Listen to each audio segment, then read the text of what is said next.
我们在坟场发现了他的身影。哦，那家伙终于敢现身了。哼，不怕死吗？库罗德，那就不惜一切代价将他抓过来。遵命。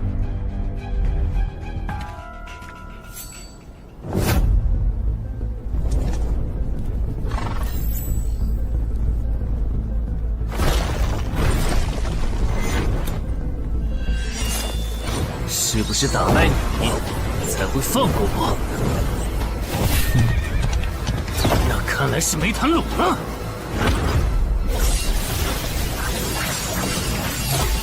剩下躲不掉，也来不及格挡。这就是你的实力。还没分胜负呢。敬酒不吃吃罚酒，那就把你变成亡灵，带回去。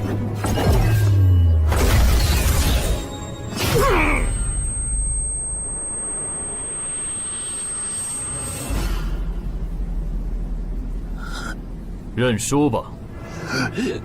做梦。蓝不灵。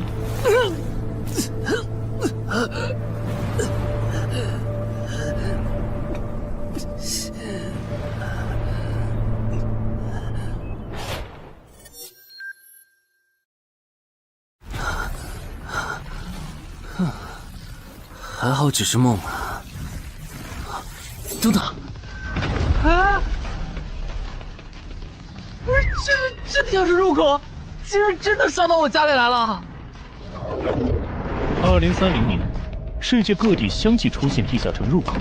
在经历了一系列探索、争夺、开发和地下城失控所引发的骚乱后，各国政府确认了5件事：一、入口无法被破坏，但攻略地下城可以使其关闭。2. 如果未能在规定期限内攻陷地下城，那么该地下城入口将翻转，地下城内的怪物将涌入这边的世界。3. 步入地下城并存活的人类将成为冒险者，自此踏上超凡之路。4.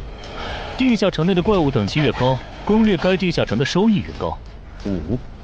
最高等级的地下城 BOSS 连核弹亦无法完全消灭。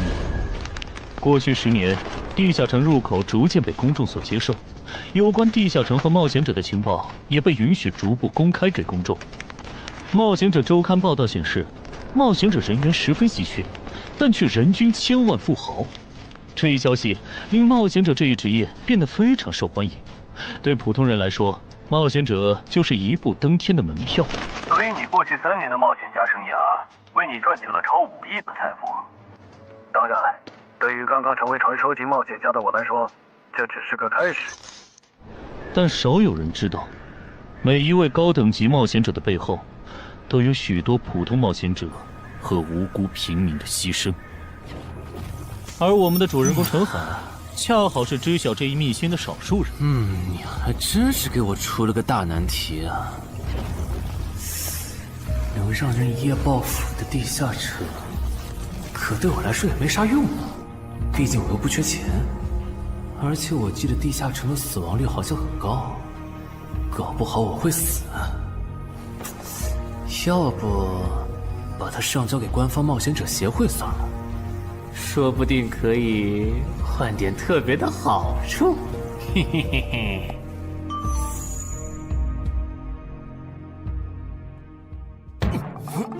谋杀岛慢，但放这也不是事啊。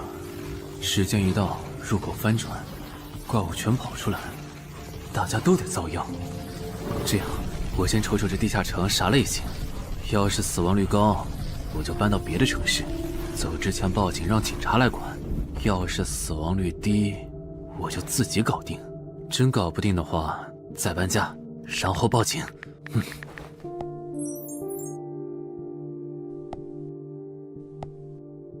嘿，运气不错，是 Level 2的兽类型入口。地下城入口的等级可以靠入口的规模判断。陈海家的入口太小，只能是入门级。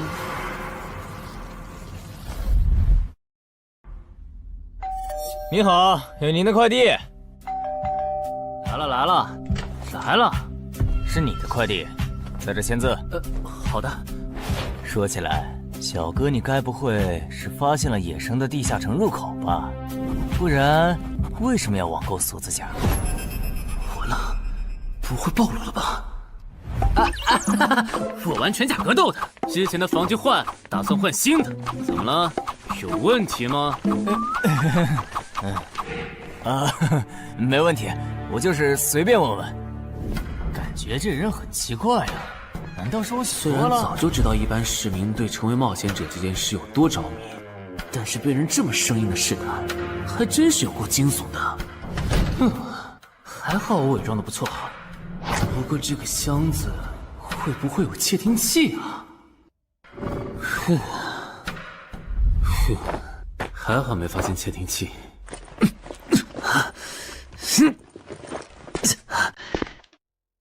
有点重，还有胸口也有一点点闷。怕眼镜在战斗中不方便，从而携带了隐形眼镜。没有防身武器，就在附近消防器材店随便买了把消防斧。啊，锁起来倒是不影响，还行。那么，出发吧。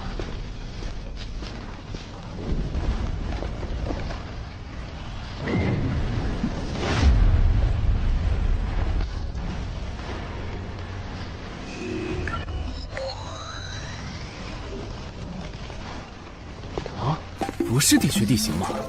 那看来我的首战对手大概率是豺狼人了。讨厌，这套锁子甲没白买。说起来，根据官方提供的情报，新人进入地下城后会激活冒险者面板，脱离条件也会出来。我的呢？来了。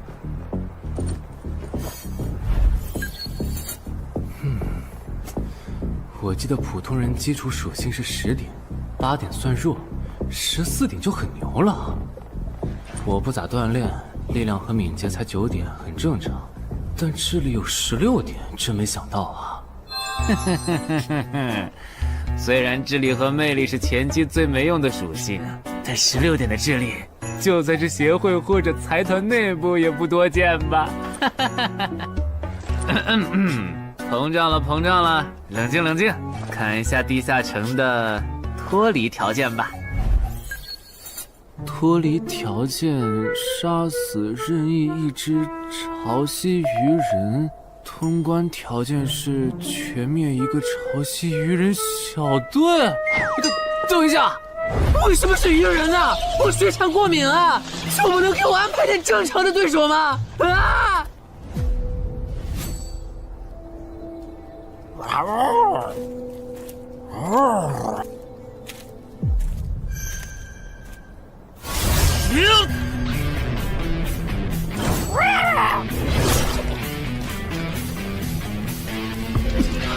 不是吧？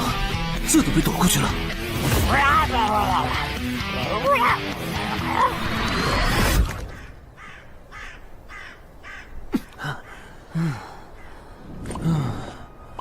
不是，这个地下城的难度标注是不是搞错了？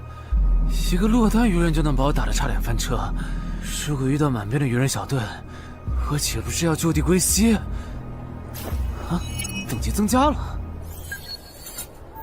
Level 2菜鸟，我的称号我与潮汐鱼人55开，这玩意儿侮辱人是不是？算了，今天就到这里。还是等我请个健身私教，把基础属性练上来了，再来挑战这个地下城吧。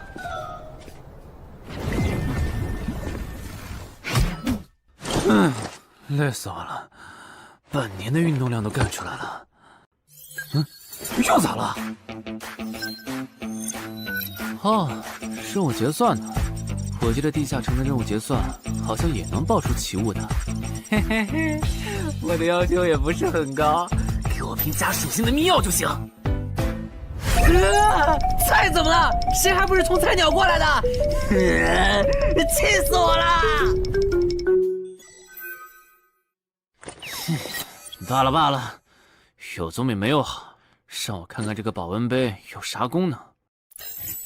该物品每天可以凝聚500毫升纯净水，可升级。这垃圾东西谁要啊？气死我了！你好，我预约了安教练。哈，您就是陈海先生吧？安教练已经在 VIP 室等您了，请跟我来。好的。没想到东山这样的小地方，竟然也有专门为新人冒险者和冒险者候补提供塑身服务的健身教练。冒险者的6大基础属性中，力量、敏捷和体力是可以通过锻炼得到显著增长的。这1年的健身费也太贵了，都和我一本新书的版税差不多了。不过只要能让我的身体素质在短时间内得到显著提升，陈海先生，这点钱就花得值。陈海先生，您之前有过健身经历吗？没有。那为什么要花这么多钱请安教练？新手打基础的话，请普通一点的教练就够用了。还是说，陈海先生，你已经成为了新人冒险者，比较赶时间？这旁敲侧击的，还真是够直接的。哼，有条件的话，那肯定要请最专业的，以冒险者为目标，普通教练不能算是好的选择。这样啊？我总不能和你说实话吧？那您应该能和安教练聊到一块儿去。东山市最好的健身教练会是啥样的？好紧张。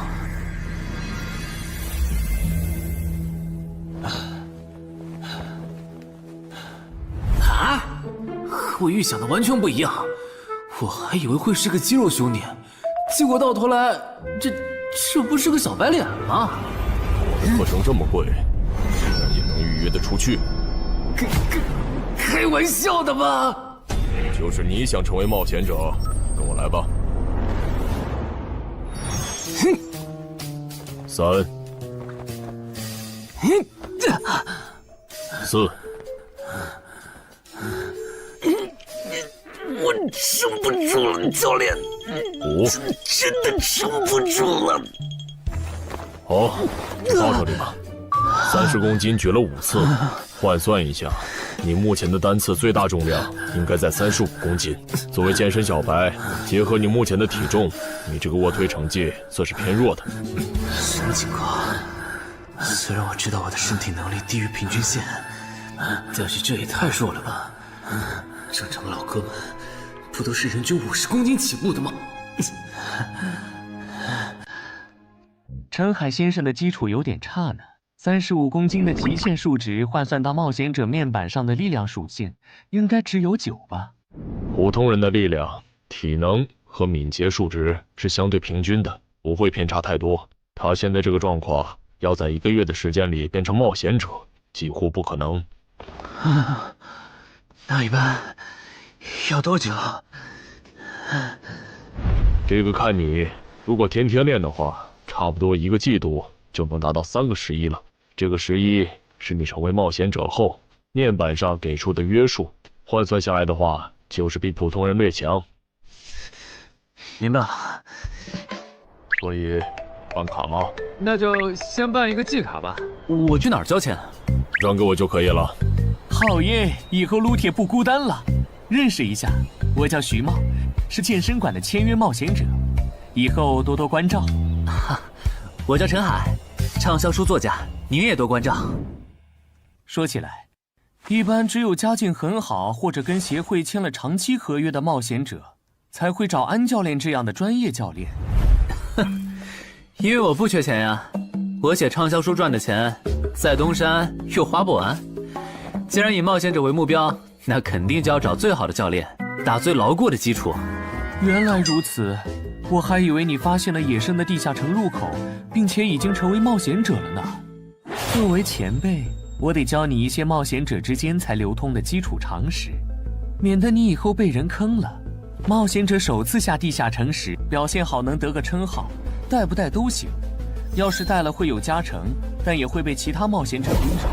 有些专找低等级地下城入口的猎人，就爱顶着称号，在可疑的人边上晃悠。要是被怀疑的人被称号吸引，表现不自然，那猎人就知道这人是冒险者了。接着只要跟着他，就能找到野生地下城入口。啊，这样吗？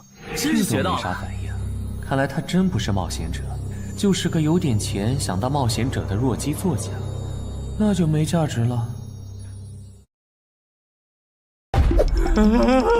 幸亏我先和超级任务5开这个称号太丢人了，没装上，不然今天肯定暴露了。安哥那边应该已经快拟完你的健身合同了，咱们过去吧。好的。国内有名的畅销书作者，还是专门写冒险者题材的。怪不得他有财力和动机买我的课，是想把身体数据打磨上去以后进军冒险者行业吧。而且他对课程的学期也没有明确要求，不像是发现了野生的地下城入口需要快速通关的样子。确实，程海是冒险者，或者他发现了野生的地下城入口的概率确实很低。这样，如果徐茂带着他回来的时候，他的注意力没有放在我的头顶，那就走正常流程吧。如果他有异常，那就别怪我了。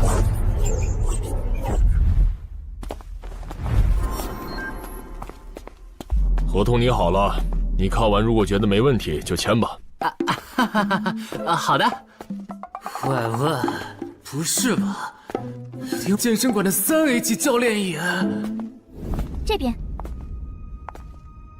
那小子刚才看我的时候表情正常，视线也没停留在我头顶的称号上，看上去不像是刚发现地下城入口的小白。徐茂，你没做多余的事吧？怎么会呢？我可是健身馆的签约冒险者。那就没有持续关注的必要了。签好了。这份是您的，请收好。等下安教练会带您做体能测试。好。行吧。和我判断的差不多，你的体能也偏弱，敏捷测试就不做了。接下来的1周，我们主要做力量和体能塑造。你一般什么时候有时间？什么时候都有时间。行，那明天上午10点来健身馆找我，早饭别吃太油的。没想到国内规模最大的健身机构竟然会干这种勾当。依靠对新人冒险者和冒险者后部的身体塑造业务来钓鱼，如果我今天的演技再差一点，就要被他们瞧出问题，吃干抹净了。怪不得东山这种小地方会有3A 级教练常驻，恐怕全国各地……等等，这样看，所有和冒险者沾边的服务应该都有坑，包括我买的锁子甲。还好我当时觉得在同一家店购买防具和兵器的行为有点不打自招，不然网购锁子甲的时候就暴露了。看来我还是低估了冒险者这个职业的潜在风险。得调整一下计划了。原本想着等锻炼的差不多了以后再来挑战这个地下城，但没想到现实世界如此残酷，针对低等级冒险者的坑到处都是。虽然今天运气好避开了一个坑，但我总不会每天都有这么好的运气吧。只能冒险来地下城提升冒险者等级了。这次的脱离条件是鱼人眼珠吗？对了，不知道昨天那只的眼珠可不可以？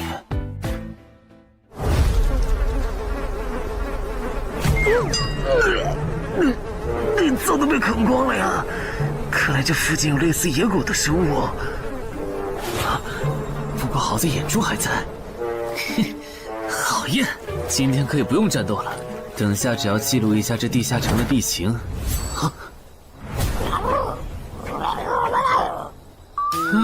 鱼人呢？我还以为是什么呢，吓我一跳。只是一只落单鱼人的话，我根本……意识很好，2只我肯定打不过呀！快润！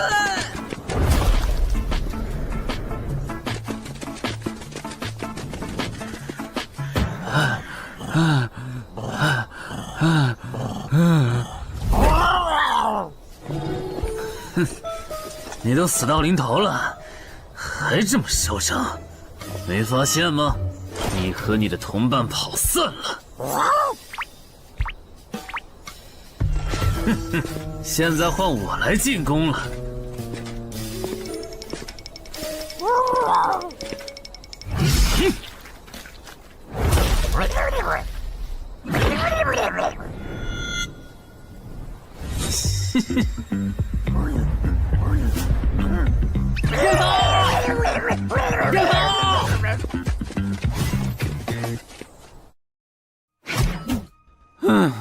累死我了。不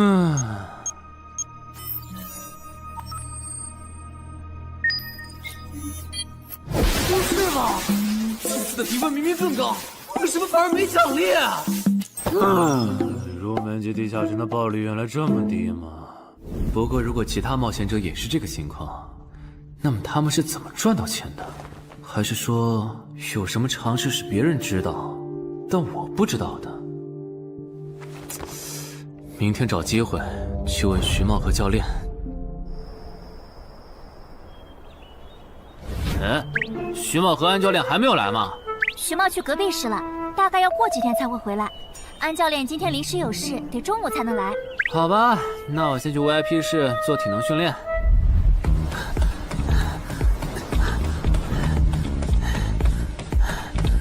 我外出的这几天，他都是这个训练强度。对，那可真够拼的。这样看，用不了多久，他就能把力量和敏捷提升到11了。对，如果他能一直保持一个季度下来，力量、敏捷和体质恐怕都能到12。说起来，教练你就没考虑过把他吸收进健身馆吗？这种有钱又有行动力的好苗子，只要不出意外，以后绝对能成为中间冒险者。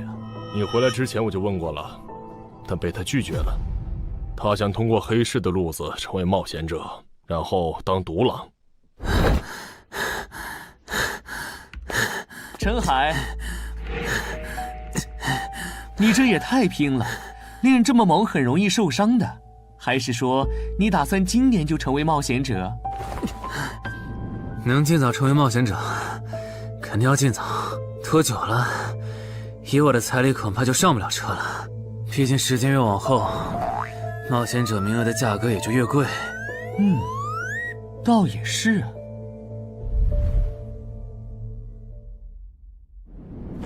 算上前天安教练的招揽，我大概可以肯定，徐茂和安教练已经排除了我拥有入门级地下城入口的可能了。接下来可以找一个合适的时机。发什么呆呢？在想事情？没，可能是太累了，有点走神。你这样肯定不行，频繁的超负荷运动只会累积伤病风险，真受伤了反而会拖慢你的塑身进度。我也意识到了，后面应该会减少训练量。对了，截止到现在，你的前期投入都赚回来了吗？还早着呢，照现在这进度，起码得等我到11级才有可能回本。为什么是11级以后？因为1到5级的冒险者挺好混的，有老手带着，完成任务就能撤退，死亡率极低，没想法的就可以这么混等级。而6到10级后，任务变难了，怪物的情报就值钱了。上阶段的混子在这阶段就去收集情报，死亡率虽然变高了，但还能接着混。只有到了11级，地下城的难度提升到混都没法混的时候，才是我这种冒险者开始盈利的时候。这个阶段的冒险者对实力的提升最为迫切。装备、奇物、技能书，一切能提高生存率的东西，都能卖出很高的价格。不是，我不明白，11级后的地下城那么危险，为啥6到10级的冒险者不提前准备？不提升有很多原因，一是官方不管民间冒险者攻略地下城的事，好多冒险者到11级就想退回去过正常日子了；二是地下城的东西只能让一小部分冒险者在精英地下城混下去。11到15级赚得多，但风险也大，而6到10级有人光靠收集情报和做后勤就能回本了，所以他们也就没必要冒着生命风险去11到15级这个阶段打拼了。原来如此，所以冒险者在6级，不，在更早前就已经完成分流了。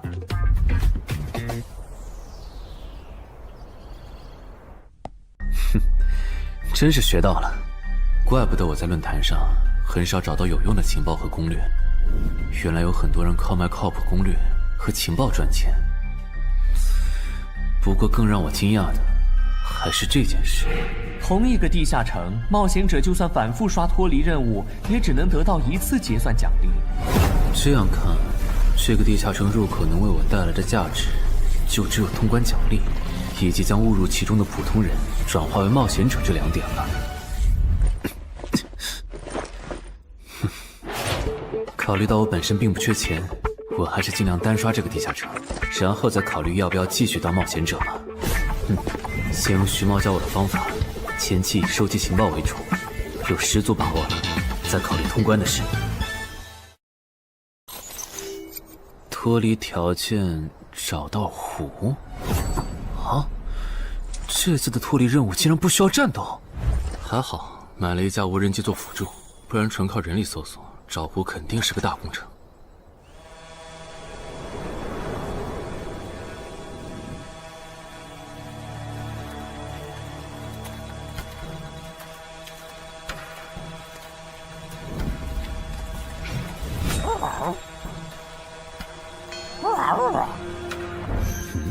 这是什么？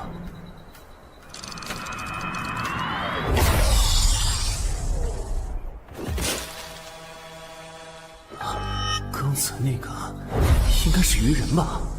虽然外形和气场和我之前遇到的鱼人有很大差别，但他应该也是鱼人，只不过等级应该更高。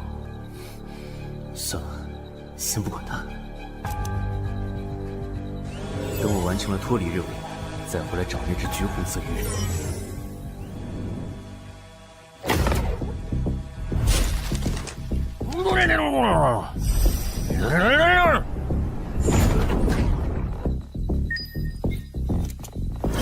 找到了！哼，怪不得森林地形的地下城会刷出鱼人这种怪物，原来森林深处藏着一个这么大的湖吗？这样的话，脱离任务就算完成了，不用和鱼人接触可真好啊！接下来，是那只橘红色的特殊鱼人。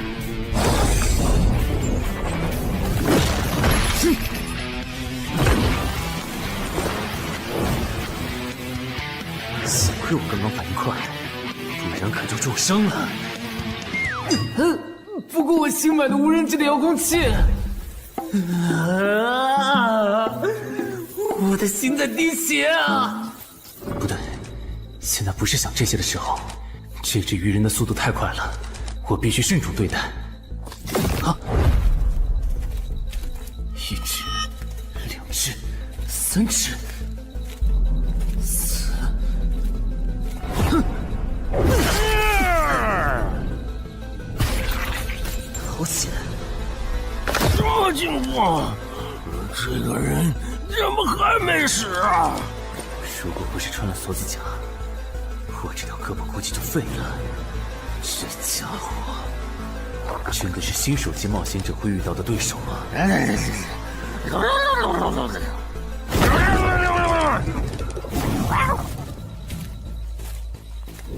如果只是和这只橘红色鱼人单挑也就算了，关键我还得抽出一部分精力来处理身后这几只杂兵。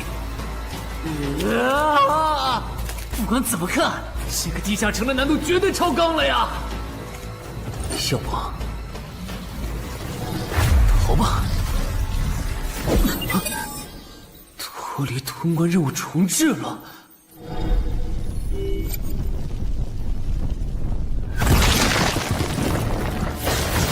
我说全罪，你这样很像是在虐尸出气，有吗？归根结底，还不是这只哥布林太弱了，扛不下我的拳头。能扛住才怪呢！明明只是 Level 5，却有着不下于 Level 9冒险者的综合实力。你这样的怪物，在入门级地下城里，怎么可能会遇到对手嘛？有的哦。如果我能遇到传说中的 bug， 那就能在低等级地下城里遇到下一阶段才能遇到的强力怪物。只要能从他们手底下活下来，我就能拿到补偿奖励奇物升级券。到时候我成为传说级冒险者，就更有戏了。果然，我和你们这种明明还只是 level 5，但眼光却已经放在传说级冒险者上的怪物，是真的合不来。不过，奇物升级券和它的获取方式，无论怎么看，都只是博人眼球的谣言吧。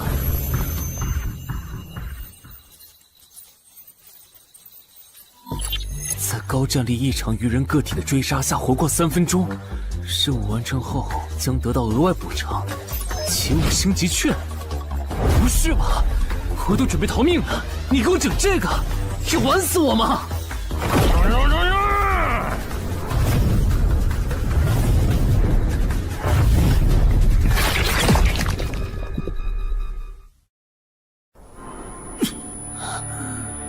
我这算是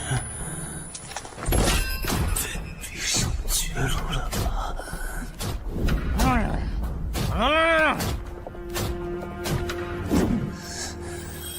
早知道当初就不该成为冒险者，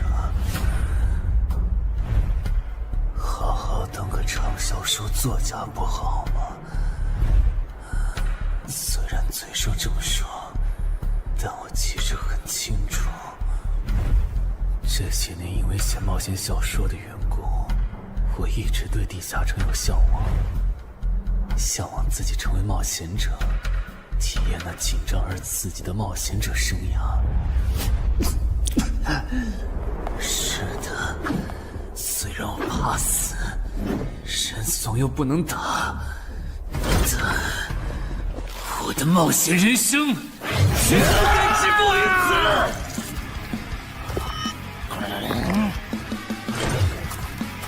想想，我现在还有什么牌？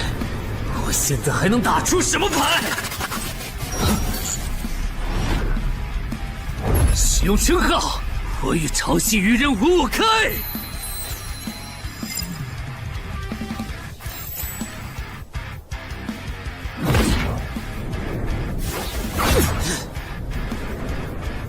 身体变轻盈，力量也变强了一点。不止如此，这些鱼人的动作也变得迟缓了许多。我的动态视力也加强了吗？能行，现在的我能行。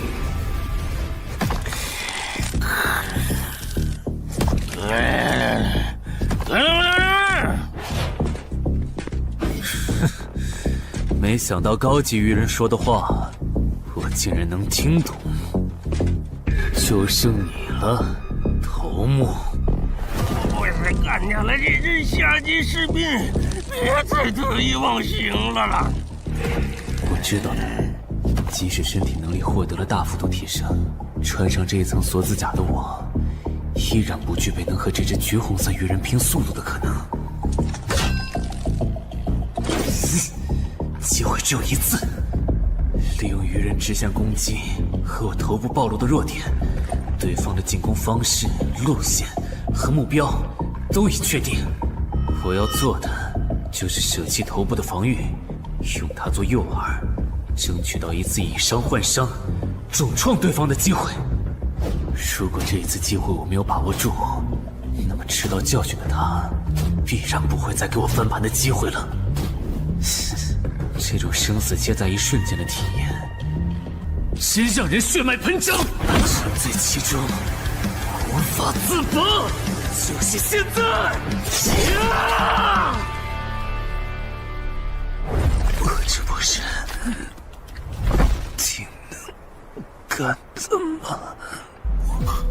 可能真的。开什么玩笑！我居然会被这种弱者可恶！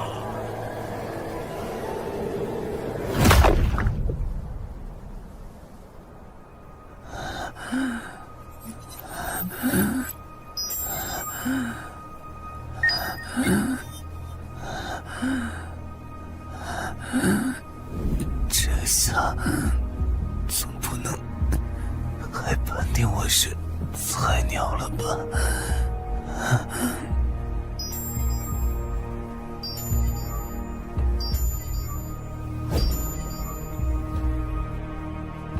平平无奇的保温杯吗？对，平平无奇保温杯。使用起物升级券啊！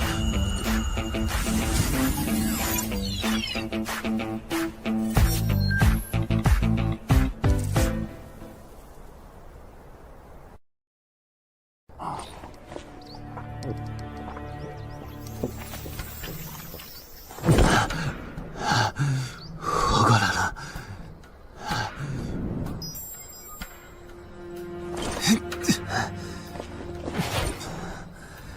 已经愈合了。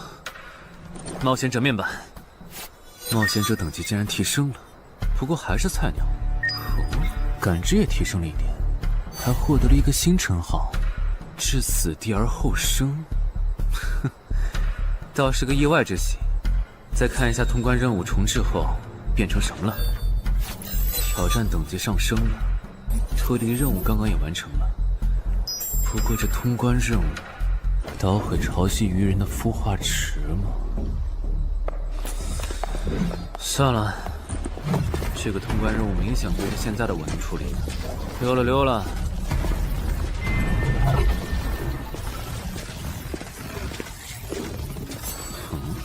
是错觉吗？怎么感觉这个地下城入口变大了？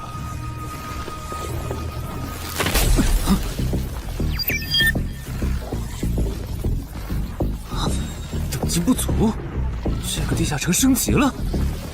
这么看来，我刚才完成的脱离任务，其实来自更高等级的地下城。怪不得任务难度提升了那么多，脱离任务掉落的奖励这么丰厚。隐藏职业，我没记错的话，论坛上有个大佬，好像一直在强调这个东西的稀有性和重要性来着。哼，那必须要转职啊！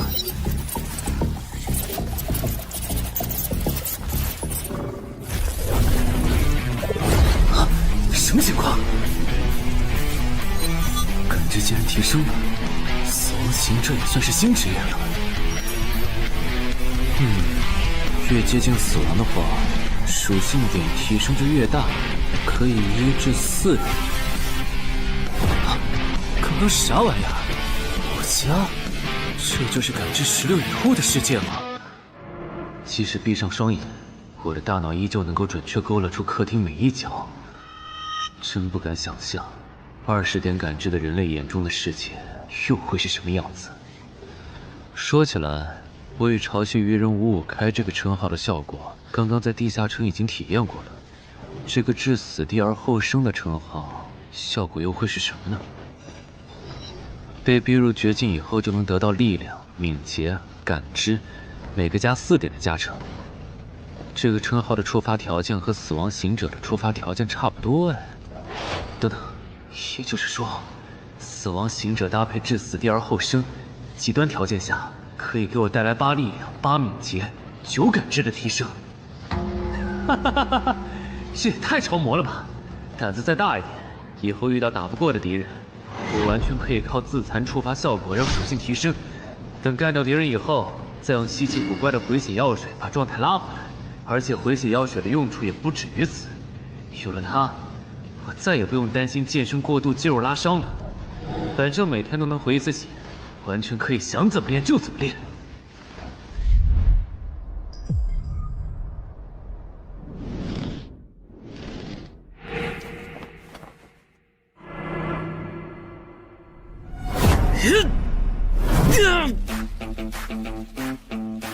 真惊人！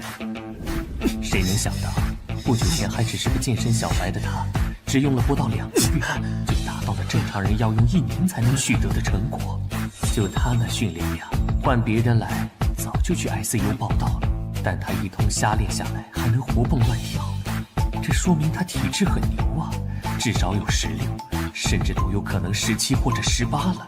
安教练，你这次是看走了眼呐。陈海还在练呢。啊，恭喜啊！你现在的力量、敏捷应该已经到达12点了。以你现在的身体素质，准备充分的话，是完全有能力完成新手级地下城的脱离任务的。真的不考虑加入健身馆，成为这边的签约冒险者吗？我可不想当一个会被合约束缚的冒险者啊！那真是太可惜了，我还以为能和你成为同事，以后一起攻略地下城呢。不是同事，也能一起攻略地下城。对了，我打算从散人手里购买冒险者名额，这方面你有什么忠告吗？忠告吗？不是同事，也能一起攻略地下城啊。对了，我打算从散人手里购买冒险者名额，这方面你有什么忠告吗？忠告嘛，那我推荐你去找散人联合。散人联合？我没记错的话，他们好像是国内最大的散人集团吧？对，如果你想走黑市的路子购买冒险者名额，那么我只推荐你选择由散人联合提供担保，或者他们自营的低等级地下城入口。为什么？我感觉找独狼冒险者明显更好啊，省钱又省力。因为涉及到冒险者名额买卖，无论买方还是卖方，其实都存在巨大的交易风险。卖家怕遇到伪装成萌新的入口猎人，买家怕交了钱对方不办事。但有散人联合的介入就不一样了，虽然他们的佣金很高，但是作为冒险者资格地下城相关产出生意的龙头，他们为买卖双方提供的契约书还是很值得信赖的。原来如此。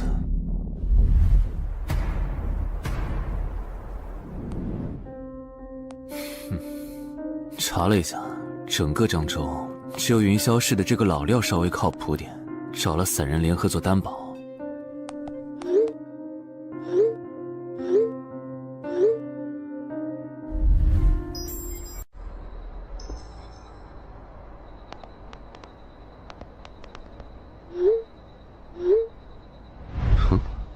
这边，云霄老司机，没错，你就是爱写作的东山市民吧？你好，就差你了，快跟我来。签完契约书以后，我好带你们去地下城。好了，契约的内容分3项：一，交易完成前尾款将由我方承担；2，双方都不能做出违反安全协议的行为；3，不能向任何人暴露此地下城入口的具体位置。诸位对契约内容有疑问吗？没有。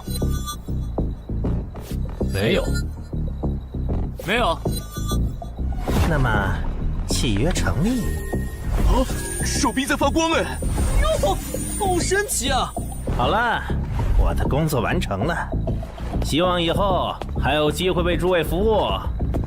等下大家再跟我走一段路，我带你们去地下城入口。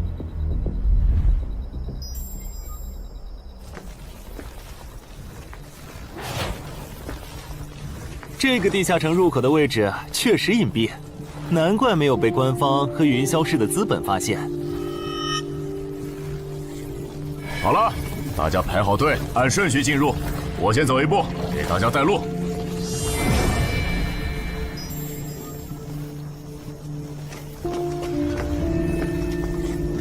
这批新人怎么样？哦，太酷了！我也是冒险者了，真好。还行，没有看起来像刺头的。那就好，等会儿记得我们之前说的。卖家原来有2位吗？好了，大伙儿看向我这里，学着我的样子对空气喊：“冒险者面板！”冒险者面板。大家可以在冒险者面板的个人信息栏查看到自己的基础属性，往下滑动，可以在任务栏查询任务。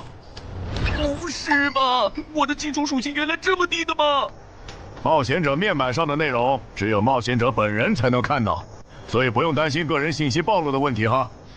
麻烦大家把你们的脱离任务报一下，我这边做一个整理。任务？标？这个物种，论坛的入门级地下城怪物图鉴里好像没有。这个地下城有问题。这个地下城该不会和我家里的那个一样，存在某种致命的设定吧？基于幸存者偏差，如果一个入门级地下城的怪物没有被收录进论坛的新手常见怪物图鉴，那只有2种可能：要么它确实很罕见，要么就是遇到它的冒险者基本都死在地下城里了。警告！警告！此人违反了安全条例，未说出正确的脱离任务。那个眼镜男说谎了？不是吧？这才哪儿到哪儿啊？就有人触发安全条例了？你听我解释，肯定是他出 bug 了。契约式的契约当然不是绝对的，但对你这样的菜鸟来说，它是不会出问题的。你的脱离任务绝对不是采集高价值草药，你骗了我们。他刚进冒险者圈子，不懂规矩，做错事也情有可原。您大人有大量，再给次机会吧，是不是啊？对，再给我次机会吧。下不为例。大家再说一遍自己的脱离任务哈，这次别搞错了。我的任务是找到湖中女妖。我是聆听女妖之声。我的是凝视女妖10秒。我的也是找到女妖。接下来我会带大家去女妖出没的林中湖泊，大家跟紧一点，别掉队哈。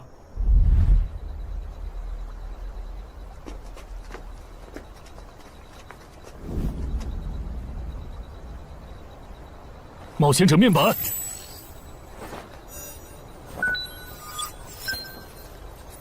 哎，他在干嘛？呼唤湖中女妖。他怎么知道这样做可以召唤湖中女妖的？这就涉及到商业机密了。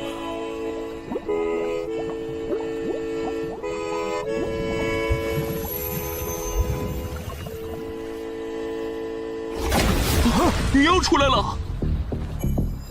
我的脱离任务完成了，我的也完成了。8、9、10。大家把耳塞戴一下，女妖马上就要唱歌了。不戴的话会怎么样？女妖的歌声会破坏你的大脑。刚成为冒险者的 Level 1萌新，一整首听下来，大概会当场暴毙吧。什么？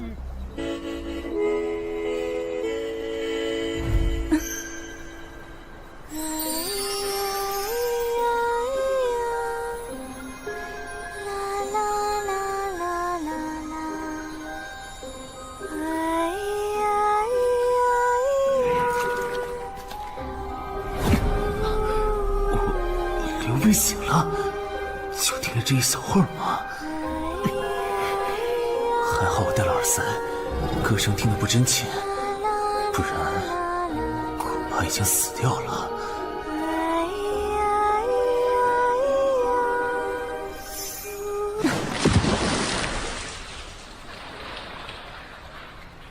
大家的脱离任务都完成了吗？都做完了，那咱们就原路折返回去了哈。搞笑，让我们原路返回？来之前我已经查过了，地下城里的植物和矿产都是很值钱的。你这么急着赶我们走，不会是想要独吞这个地下城的产出吧？我们可是付了钱的，为什么不能在这个地下城采集高价值草药和矿产来回血？等一下，咱们的契约书里可没有这条。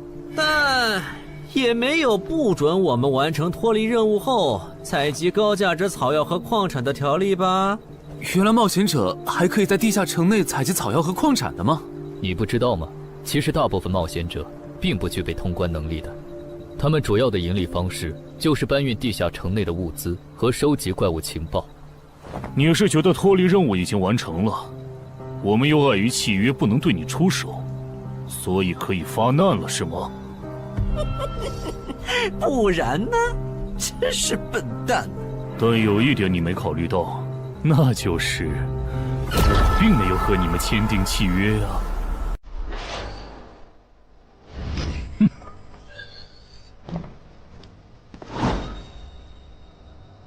你们两个什么意思？没什么，单纯看不惯而已。我觉得这位朋友的理由其实挺合理的，只是一些药草和矿产，没必要那么计较吧。但是基于契约文书第1条的话，如果有人死亡，我们就拿不到尾款。你可以保护我们啊，作为回报，我们可以将采集到的一部分物资分给你。不好意思，我们并不想冒这个风险。真的只是因为不想冒这个风险吗？难道不是因为这个地下城藏着别的秘密，你们怕我们发现它吗？我明白了，你不是新人冒险者，你是奔着通关任务来的。老六，你应该能感受到吧？咱们之间谁更强？可恶！地下城让给他们，我们走。啥？你等等我呀！他们为什么就这样走了？这不很明显吗？这2位帮我们说话的朋友，其实是比那2个人更强的冒险者呀。过奖，其实强的不是我，是我的这位朋友。等等，不太对，3人联合的契约师不会蠢到让假装萌新的冒险者轻松找到契约书漏洞，这不符合逻辑。大家可以自行选择，接下来是单独行动，还是跟我们一起行动？单独行动的话，你们的收益可以独享；如果跟随我们一起行动的话，通关奖励我们要1半。1半？这么多？这叫多？你没仔细听吗？是通关奖励的1半。这2位资深冒险者的目标是通关。新人冒险者的通关率一般只有10%，甚至更少。就算分出去1半，我们也领先了90%的新人冒险者。大叔，你别得了便宜还叫委屈啊！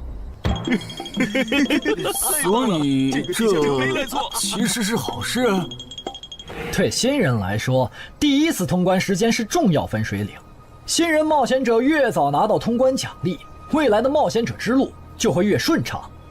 那就是说，就算我只拿到1半的通关奖励，也会比绝大多数同等级的冒险者要强吗？如果你没有浪费这些开局资源的话，确实是你要强一点儿。请让我也加入你们，也包括我。我也要。那帮没良心的，签契约书前都说好了，只涉及脱离任务，其他不包的。任务一完成，他们就变脸了。差不多得了，都走了这么远，他们不可能再跟着了。你不用演了。哦。不过你这次演技提高了不少嘛。刚才我一度以为你打不过那个顶着战斗专家称号的冒险者来着。我确实打不过他。啊？不过他也很忌惮我就是了，要不然不会用劝退的方式赶我走。原来如此。那你觉得他们能通关吗？可能性太低。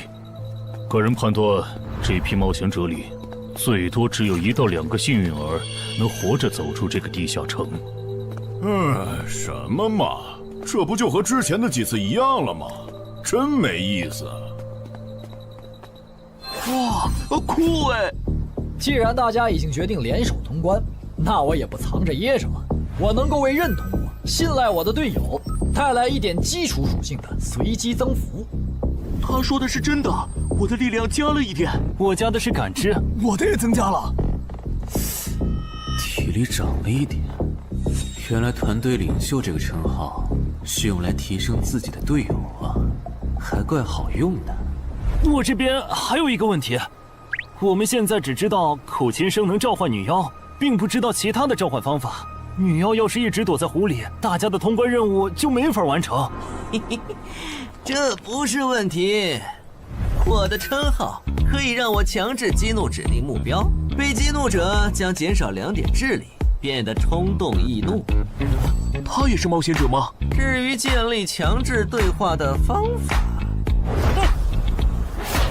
只要引起对方的注意就可以了。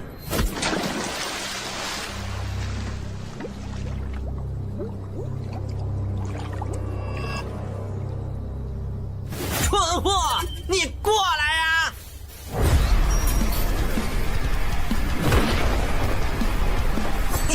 成功了，他被我激怒了。剩下的交给我吧。大家散开，让战斗专家来先是女妖，其他人换上比赛，在外围找机会。死！穿过去了。开什么玩笑？竟然是灵体！啊！等一下！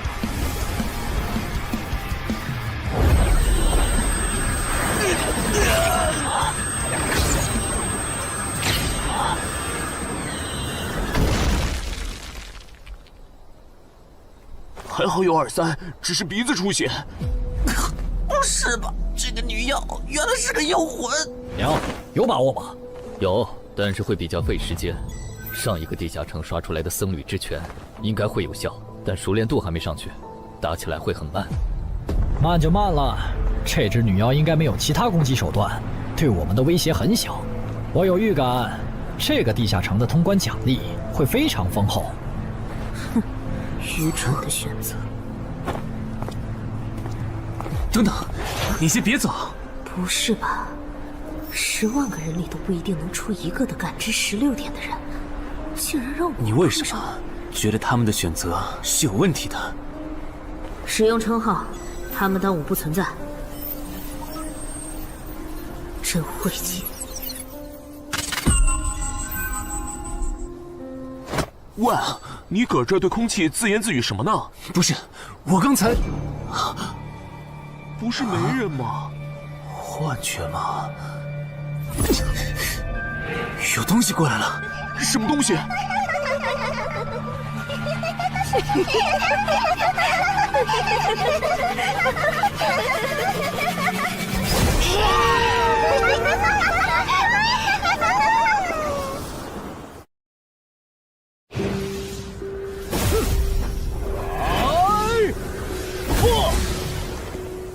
有效果了！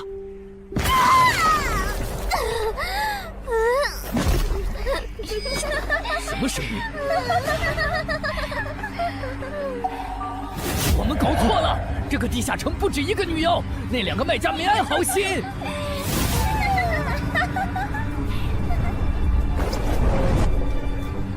不是吧？这也太多了！不行，这个数量2-3已经没用了。还傻站着干什么？跑啊！为什么总是让我遇到这种事？天和子爷那时候是，现在还是。看在你老婆和女儿的份上，我觉得应该放过你。谁叫我最喜欢看别人抱憾终身，活在憎恨和痛苦中的样子呢？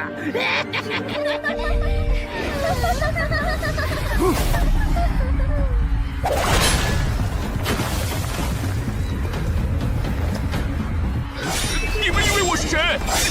给我滚开！妈妈，我错了。来呀，也不怕你们！来呀！被摆了一道啊！怪不得那2个入口持有者的契约没限制3级以上冒险者进来，原来是想引4到5级的冒险者来通关。等我们团灭后，就进来捡我们的通关奖励，真是好算计。关于如何杀死这些女妖，你有建议吗？这声音，有建议就赶紧说。女妖不光靠声音攻击，还有别的攻击手段。我费了听觉才勉强躲过第1轮奸笑。你是爱写作的东山市民？对，真是看走眼了。没想到你一介新人竟然比我们这些老手反应还快。但是你不是听觉被废了吗？怎么还能听到我说话？好，我感知16，可以读唇。原来如此，这个地下城我认为是无解的。那些女妖能免疫一切物理攻击，老实说，这根本就不是正常4到5级的冒险者小队能处理的。哦，所以你也没有办法。还有一个办法，除了僧侣之旋，阿良还有一名被僧侣祝福过的神油，涂抹长剑后，应该也能伤到那些女妖。不过，这也就给你能伤到他们的力量。我不信新手冒险者能从这么多幽灵的围攻里杀出去。但总不能坐以待毙吧？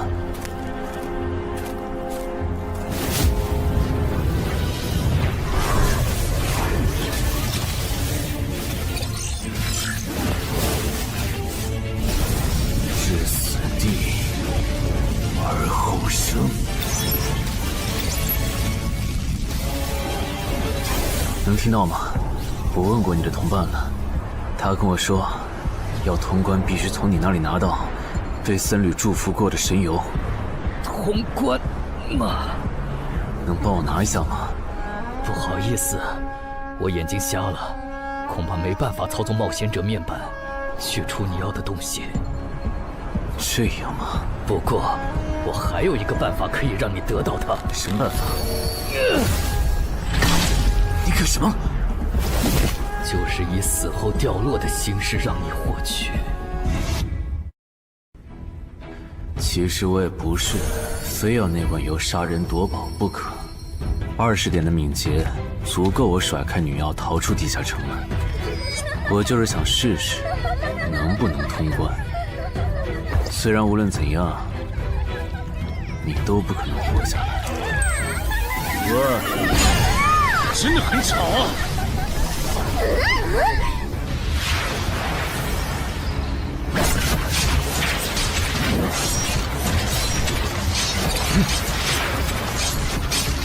对邪恶生物伤害加2点，那么开始反击吧。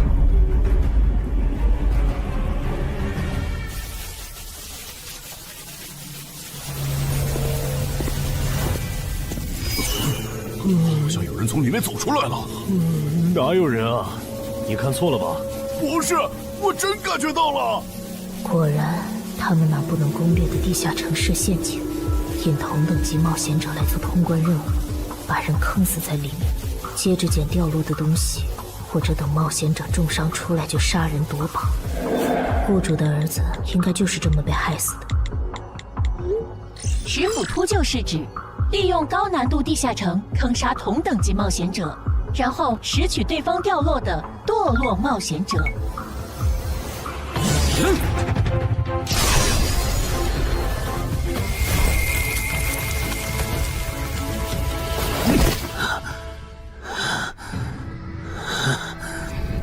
好险！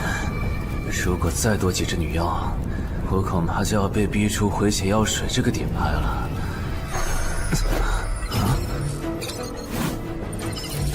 您的绝妙操作取悦了路过的死亡主宰，得到其恩赐，亡灵亦不能杀死我。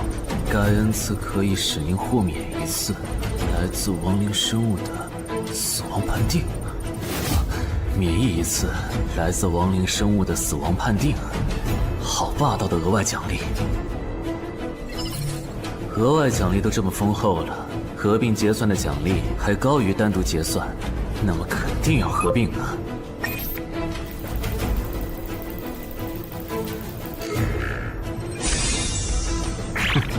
果然，除了稀有级奇物和新称号以外，还给我报了2个专属技能。这个地下城的奖励太丰厚了，难怪它的难度如此超标。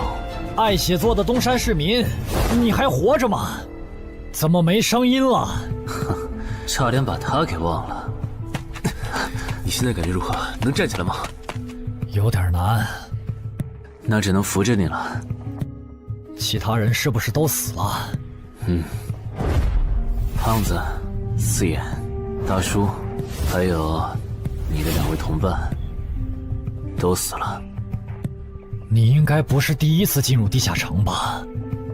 哼，我还以为你不会主动说破呢。如果我说我能保守秘密，并将我得到的奖励作为酬劳全部送给你，你能不能不灭我的口？但你死了，同样可以保守秘密。那你就得不到我的通关结算了。而且，云霄老司机和他的同伴肯定在地下城入口附近蹲幸存者，我可以帮你吸引他们的注意力。相信我，让我活着走出地下城，对你来说是最有利的选择。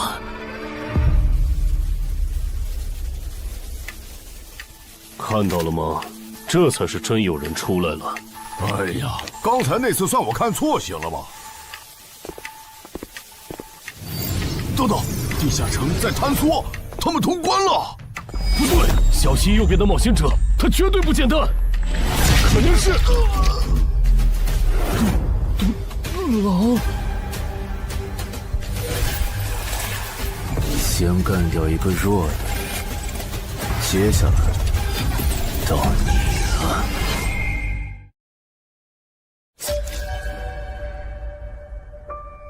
东山市民，你好大的胆子！不是吧，不是吧？不会真有人觉得自己坑完人不会被报复吧？呵呵，这么霸道的吗？闭嘴！哎呀，我好怕呀！你这家伙，找死！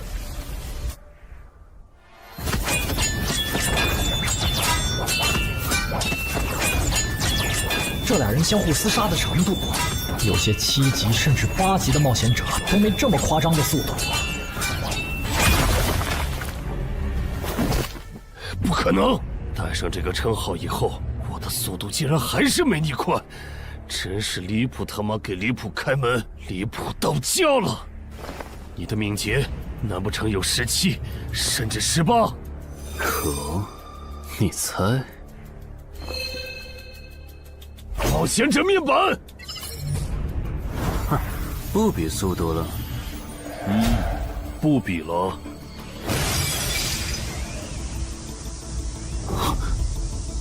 这本来是为那个战斗专家准备的，不过给你也没差了。来好好感受一下我从黑市高价购买的变种蜘蛛毒素吧！什么嘛！你这毒抗完全不行啊，比普通人还差！连反击的力气都没有了吗？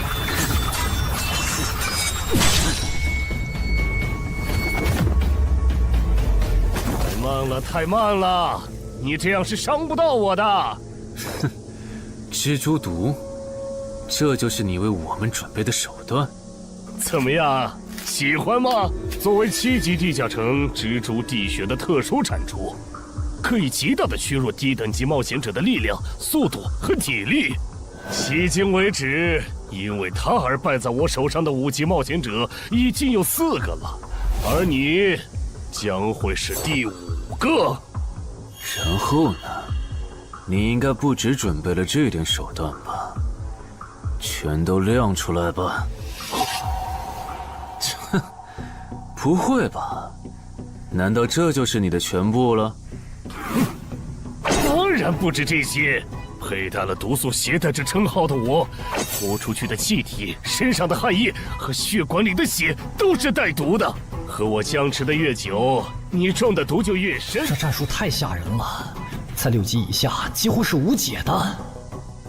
我明白了，是我高看你了。我还以为你藏着什么大招呢。关闭技能，与死亡共舞。不可能！怎么还有这么快的速度？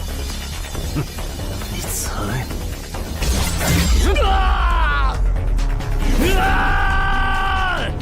别太得意了！太慢了，太慢了！你这样可是伤不到我的。不可能，绝对不可能！你明明只是个独狼，怎么可能比杀了大量5级冒险者的我还强？没什么不可能的，在舒适区里泡着的你，永远也看不到与死亡同行之人所看到的风景。但是，溺死的往往都是会水的。散人只有劣势更弱小的散人，才能积攒出大量的财力和武力。我的路才是正确的。对普通人来说，或许你才是对的。不过，在我看来，与死亡同行之人，如果走到了极致的话，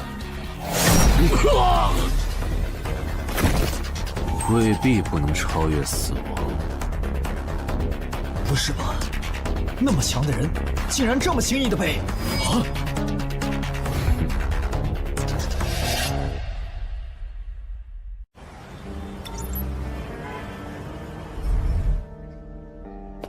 你这运气也太差了吧！啊，徐茂，你怎么来了？来看你啊！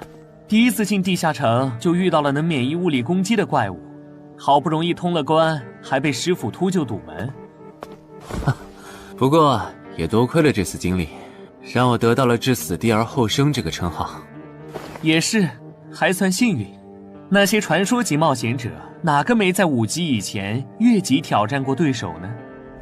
对了，个人建议不要让别人知道你的主要称号，情报泄露是很致命的。冒险者要防的不只是地下城的怪物。原来如此，学到了。虽然女妖之森的入口持有者，官方说是被另一个幸存者杀了，但我查过，那人主要称号侧重团体战斗，单人作战能力没强到能杀掉2个石斧秃鹫，所以，怎么了？我脸上有什么东西吗？没什么，我只是突然想起来，高教练月底就要回东山了。你这边养好伤以后，记得回健身馆报道。关于你的塑身计划，要进入第2阶段了。好的。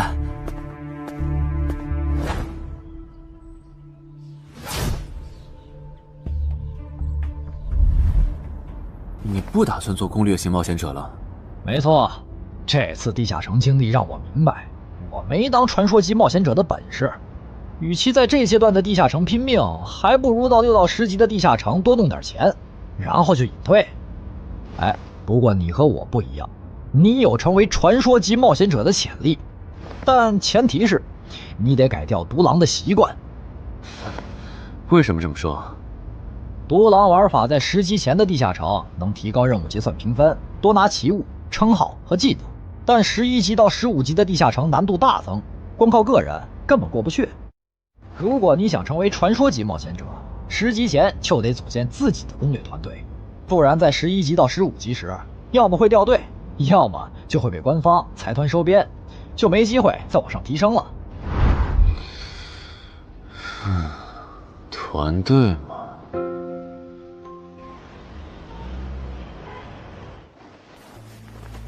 害死我儿子的秃鹫们已经死了，杀死他们的人就在这2名幸存者之间。你认为谁才是帮我儿子报仇的恩人？他。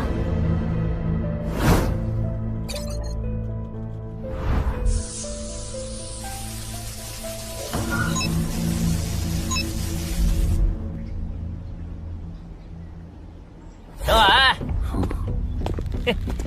你就是女妖之森的通关者陈海吧？我们对你在女妖之森得到的通关掉落很感兴趣，你开个价吧。不卖。他说不卖，他不会真的以为我们是在跟他商量吧？那我换种说法，把你在女妖之森得到的东西交出来，立刻马上，不然有你好看。你们在干什么？不许骚扰我们医院的病人，走开！烦人的家伙来了，哥，我们走。是，真晦气。下次他们再来骚扰你，你就来找我。我哥哥是10级冒险者，他们不敢惹我。谢谢。不要，该说谢谢的人是我。我的好朋友死在了女妖之森，你和王先生攻略了这个地下城，还铲除了用它钓鱼害人的秃鹫。原来还有这么一层关系啊！我和我死去朋友的家人都能感激你。总之，这是地下城暴走后的随机拉人现象。怎么还会拉我呢？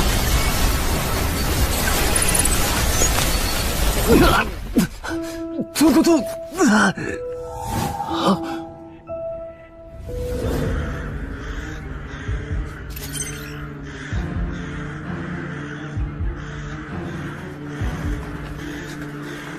大家不要惊慌，我们只是被拉入了翻转后的入门级地下城。不是吧？我就来医院看个牙的功夫，怎么就被拉入地下城了？现在请大家跟我一起打开冒险者面板，确认你们的脱离任务。展开面板。5级的生存类地下城，哇，这次可能要死很多人。么？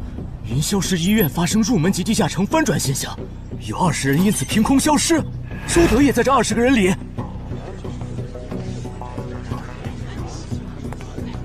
情况如何？失踪人员名单已经整理出来了。被卷入地下城的一般民众有17人，冒险者3人。我们还找到了失控的地下城入口。不过什么？你的脱离任务和通关任务是什么？消灭10具骷髅士兵，存活1小时。你的呢？我的也是。那看来大家都一样。老弟，咱们的脱离任务难度和他们的不一样啊。还有那个叫陈海的小子也被拉进了这个地下城。正常，生存类地下城的脱离任务是根据挑战者实力的强弱划分的。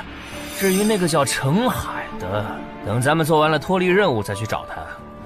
那个，大家听我说，这个地下城非常危险，请大家捡起地上的兵器，3到5个人为一组，凑齐脱离条件以后，尽快离开吧。完成脱离任务以后赶紧离开，你算老几啊？在这指挥本大爷？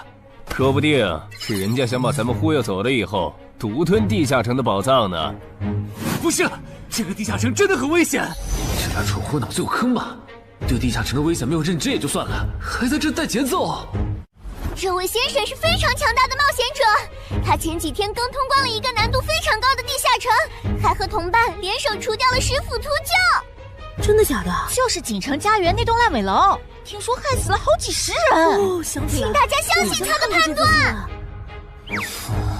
这个护士干嘛一直夸我呀？好烦呐！不过好在效果还行，能引起这些新手的重视就好。等一下，如果这个地下城真的那么危险，那你觉得就凭我们这些普通人，真的有能力完成脱离任务吗？先不说消灭骷髅士兵有多难，就按你说的，3到5人一组去猎杀骷髅士兵，最后肯定是青壮年组队，老弱被抛下。请问，你考虑过被剩下的人的死活吗？有道理。分开行动的话，骷髅士兵听起来就很难对付。骷髅士兵，那就死定了。很多人就是因为单走，才被地下城里的怪物杀死了。姐夫说的没错，被拉入地下城后，一定要拉拢人心，来拿到话语权，再利用话语权来强迫冒险者当我的保姆。能通关高难度的入门级地下城又如何？当你开始在意这些渔民死活的时候，你就注定得当我的保姆了。你们能信任我吗？那跟我走吧，我带你们去完成脱离任务。好的。谁允许你们走的？作为在场唯一一个有地下城攻略经验的冒险者，你难道不应该留下来保护我们吗？对呀，能力越大，责任越大。我看他就应该帮我们把脱离任务给做了。对，送佛送到西嘛。第一，我不是官方冒险者，我没有义务来保护你们的安全。第二，不要对我道德绑架，不然我真的不介意走之前打断你的腿，把你留在这里自生自灭。这人怎么这样啊？保护老弱不是最基本的道德吗？活该他不是官方冒险者，看来道德品质不过关。你们干嘛去？我觉得那个人说的很对，既然通关任务是存活1小时，那肯定是越往后越危险。对普通人来说，早点完成脱离任务离开这儿才是最优解。切，不走留着被你们道德绑架，免费当保镖吗？我们又不是傻子。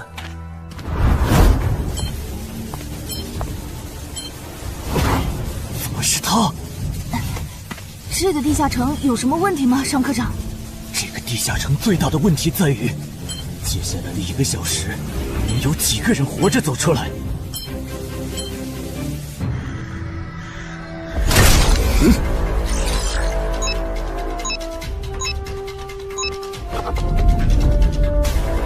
你们就学我刚才做的，用剑去砍那些骷髅士兵的颈椎。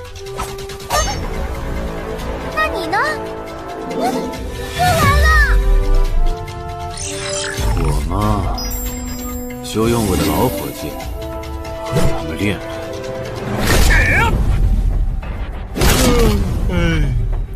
打完这批记得换班啊，老哥。好嘞。骷髅士兵不刷新了，看来并不是无限的。好消息是新人的压力小了，坏消息是我这样的老手完成任务更难了。这周围的骷髅士兵被咱们刷光了，换地方吧。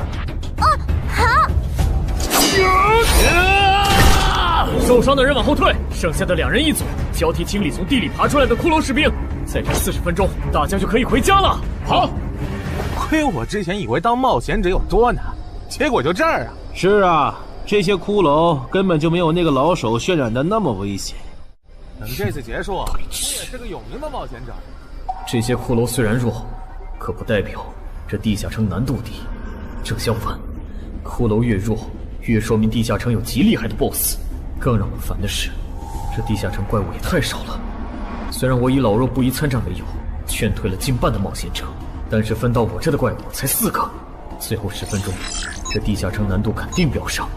要是接下来10分钟都没有新的骷髅士兵刷出来，我就得自己想法子凑够剩下的6个骷髅士兵了。脱离任务做完了？嗯。你呢？还差几个？8个。把机会都让给他了吗？那你先回去吧，我们继续刷骷髅。等做完脱离任务以后，咱们3个在外面集合。10年来没有1个人通关。不止如此，这个地下城的幸存者们也非常奇怪，几乎所有的都是新人。怎么会有这么奇怪的地下城？正常不都是冒险者越强大，生存率越高吗？因为这个地下城有一个被称为强者坟墓的机制。同样的脱离任务，新人的难度只有老手的1/10。当新人完成脱离任务离开的时候，实力远超冒险者的地下城 BOSS 会主动追杀冒险者。好多老手都栽在这机制上。周德，快点察觉到，这个地下城的本质是谁最先完成脱离任务，谁才能活下来的竞速比赛。好心的冒险者哥哥，护士姐姐，再见。拜拜。再见。等下遇到的骷髅士兵，我多分给你一点。你先完成脱离任务，和他在外面会合。好的。有人完成脱离任务出来了。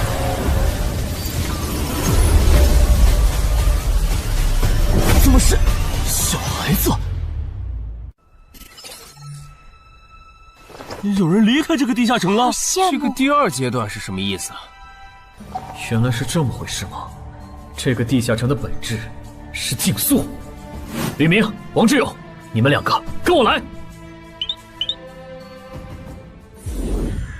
老弟，有个人完成脱离任务离开了，是不是那个叫陈海的人呢？不可能，先不说他还带着2个累赘，光冒险者们要杀的100个骷髅士兵就不好找。那会是谁呢？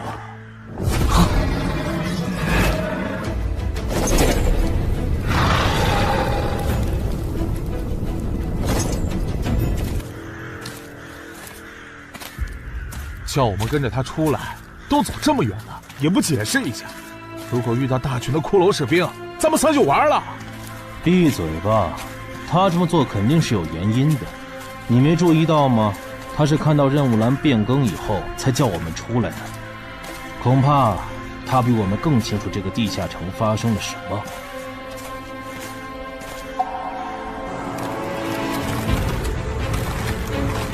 准备战斗！他们3怎么走得这么像咱们不来？周德当初就不该弃走那个冒险者。脱离了。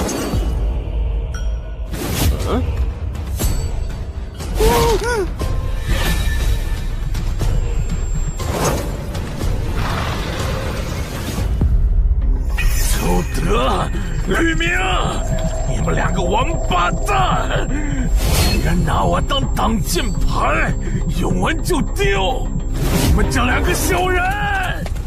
你还差几个？3个。那快了，我们再找些小股的骷髅士兵杀，应该能赶上。等等，不对劲，幸存者的数量在减少，营地那边出事了。说什么？陈海哥，这个阶段是什么意思啊？可能是难度提升，接下来会出现更强的怪物的意思吧？这个你别管。你的脱离任务做到哪儿了？我看看啊，陈海哥出事了，其他人都死了，现在只剩4个幸存者了。什么？左2，右2，去左。都说了，是这个地下城的 BOSS 降临了，要想活命必须就地折返。在 BOSS 找到我们之前，完成脱离任务。别开玩笑了，就咱们2个人，怎么可能在那么多骷髅士兵的围攻下完成脱离任务？王之勇在的时候都做不到。听不懂人话吗？我们已经没有时间去找骷髅士兵了。还差右2。剑锋，救我！你好了吗？马上！陈海哥，好了。常先留下，你先走。可是，撤下！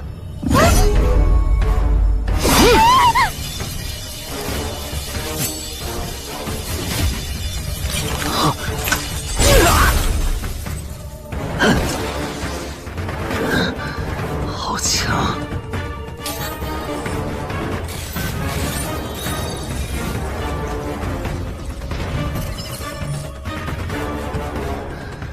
明白了吗？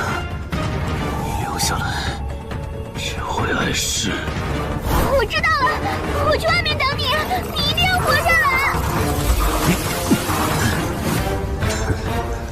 好了，现在只剩下咱们2个，我猜你是不会放我走的，对吧？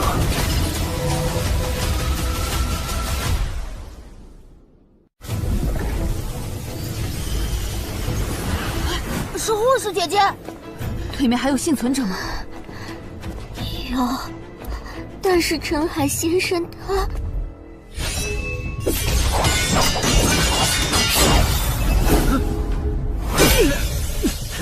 好强，这样下去不行，速度和力量我都不是他的对手。就算能大概猜出他下一步动作，可因为一直忙着抵挡，一次出错的话就得死。要走！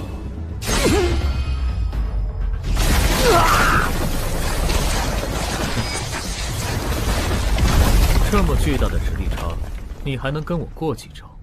在我这儿撑这么久，了不起。好像在跟我说话。不对，现在不是该思考这些的时候。想一想，再想一下，到底该怎么做，我才能活下来？没戏了，把这边的情况汇总给漳州吧。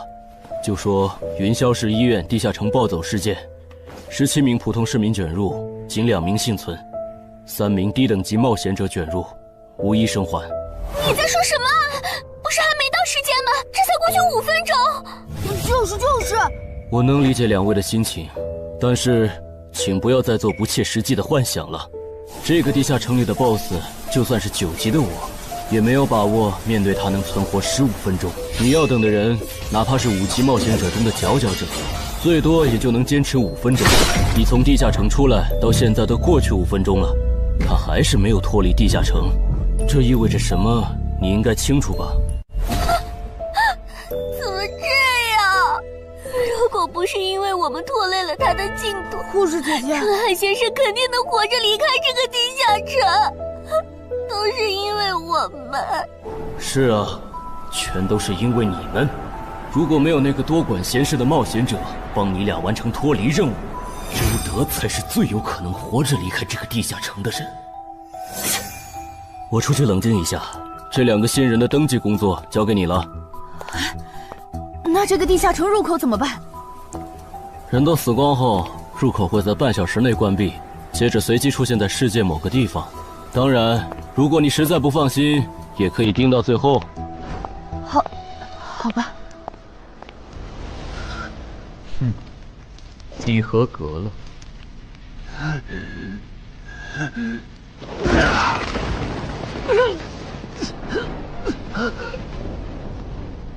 我很期待你成为亡灵后的表现。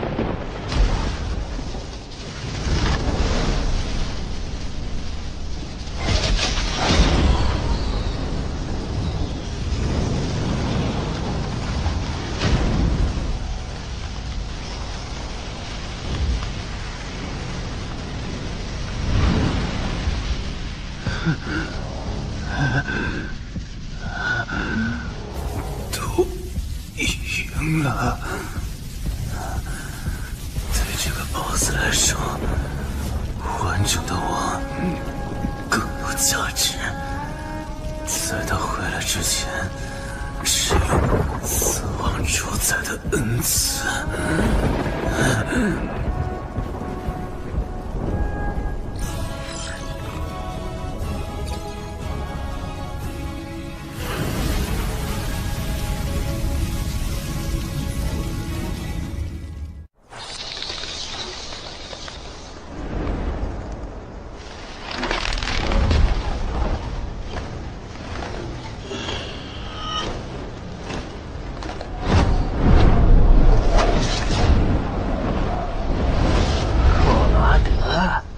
不是被大军派去坟场征兵了吗？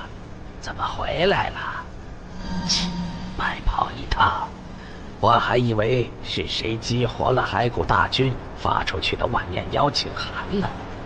我发现了一个有资格成为我同僚的新人，让他从零开始太浪费，我打算让大军把他变为预备役。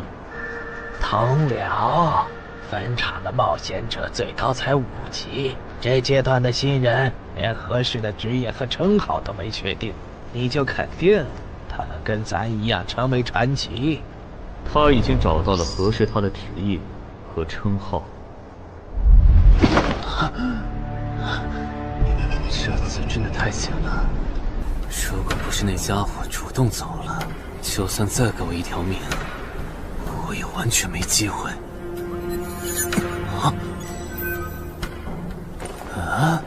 通关任务都显示完成了，为什么没有弹出来脱离选项？不会是必须完成脱离条件以后，我才能离开吧？在那个怪物意识到我没死之前，那得抓紧了。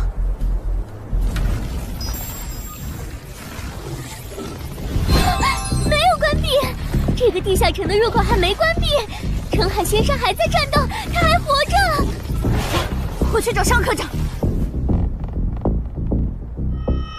周德死在地下城里，他姐知道后一定会迁怒同期的幸存者。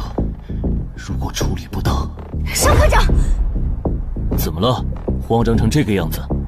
那个地下城入口没有关闭，结束的时间明明已经到了，但是他还在。怎么可能？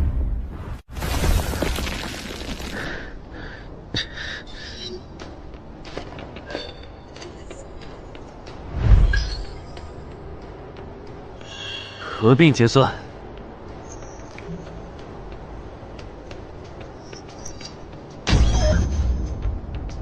原来那个亡灵骑士叫库罗德呀。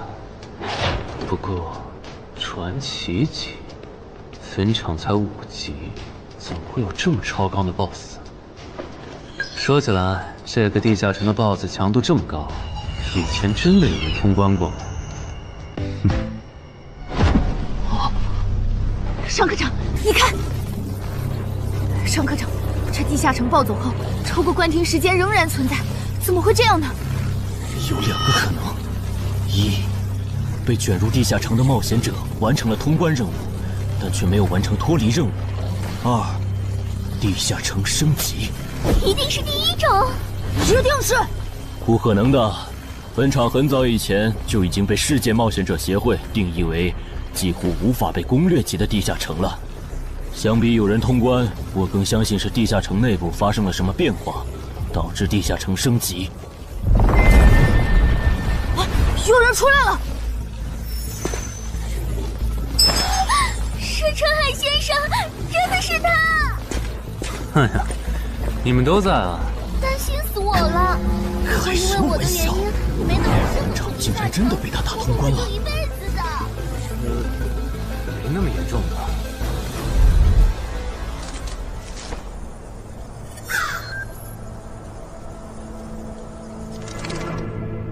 吴王，这是你驻守坟场以来第一次主动觐见吧，库罗德？你知不知道，就在刚刚，你成为了全球首个通关坟场的冒险者。首通？我？对，你要火了。坟场这个地下城虽然等级很低，但是在冒险者圈子里很有名气。你首通的经历应该会吸引到很多资本和散人工会的招揽，当然也包括官方。所以现在是招揽环节？是的，你在女妖之森和坟场的表现已经充分证明了你的潜力。像你这样的超级新人，整个冥省1年下来也不会超过10个。作为云霄市地下城负责人的我，当然不可能错过。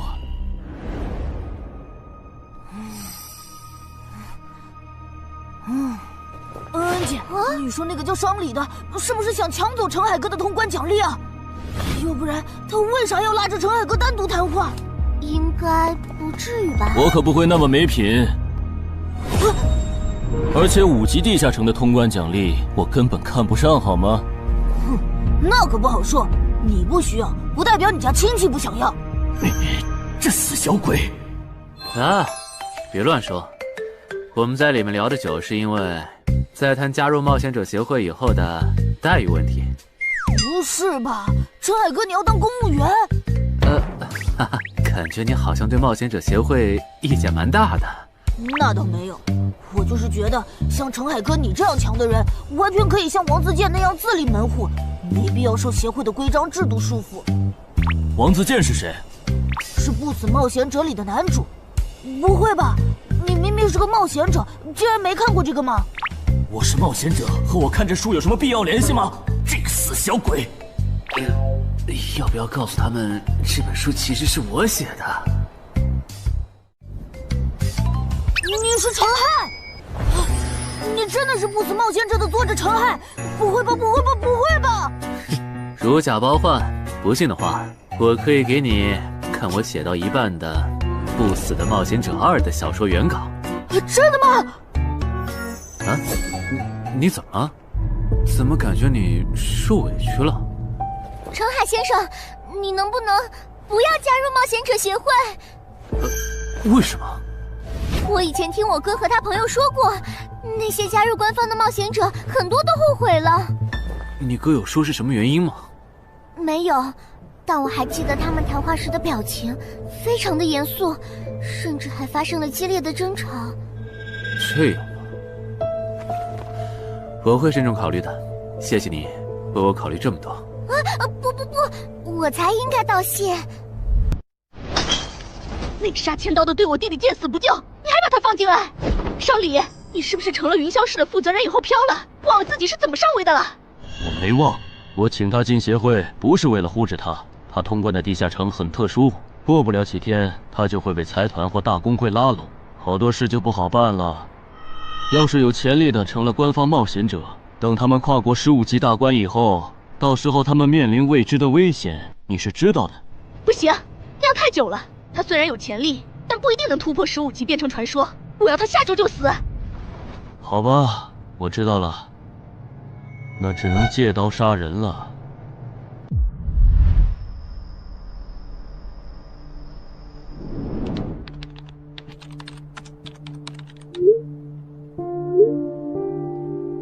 坟场，这个地下城的情报不是早就挖无可挖了吗？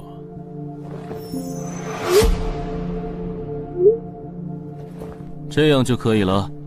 你确定？5级地下城的首通奖励对普通人来说不算什么，但对6到10级的通缉犯来说那就不一样了。要是澄海的情报到了黑市，不出3天，闽粤2省的通缉犯都会跑到云霄市，这样就能给你弟弟报仇了。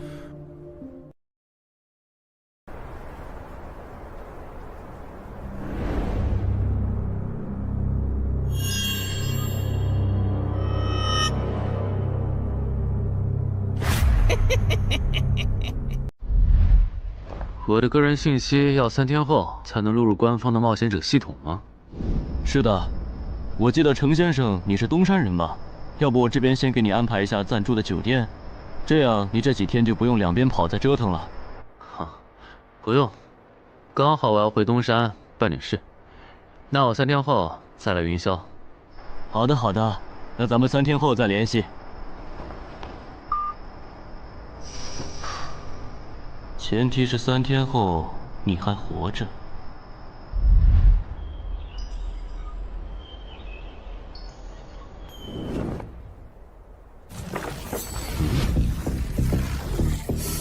几天没见，怎么感觉这个地下城入口变得更大了？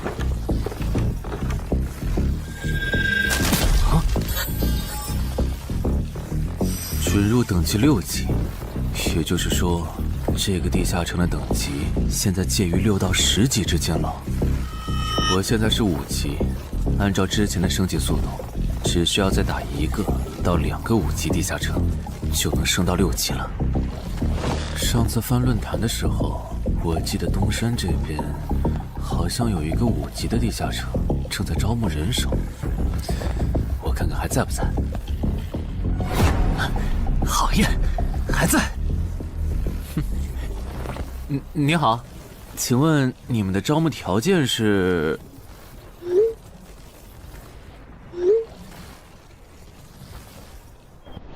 黑市金币？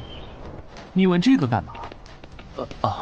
我闲着没事翻论坛，发现论坛上的冒险者彼此之间做交易时，使用的货币不是现金。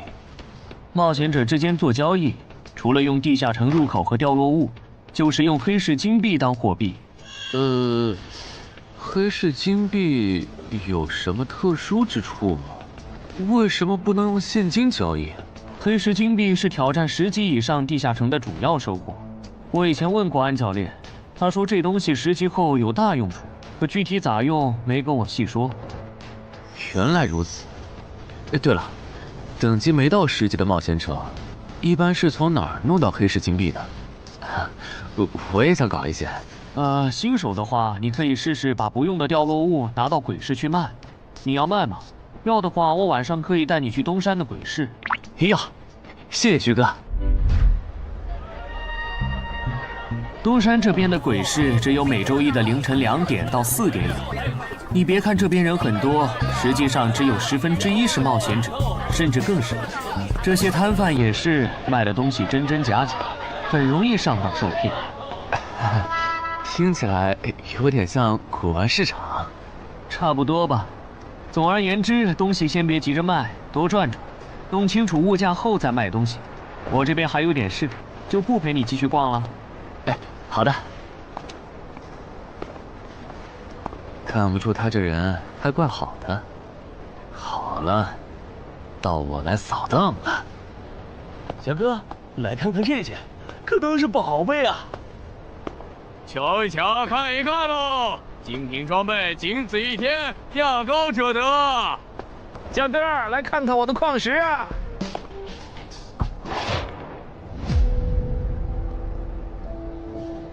看他求购的内容，这个人想要攻略的地下城，该不会是女妖之僧吧？这位小哥，你有我要的东西吗？如果是对付女妖的话，口琴和长剑应该可以。有啊，你打算以什么价格收？我得先看看货，货好，价格都好说。要看货，你得等我半个小时。我回家拿去。那你得快点，如果在这期间有别人卖我要的东西了，我可就不收了。知道了，都在这里了。这个口琴确实可以吸引女妖，我可以给你6枚黑市金币。Nice。至于这把剑，这剑携带圣化属性，对邪恶生物伤害加2点，能够有效攻击女妖。哦，有点意思。爷呀，你这把剑我可以给你8枚黑市金币，咱们加个微信吧。之后我这边如果再有需要，交易起来也方便。好啊，加好了。慢走啊！赚大发了！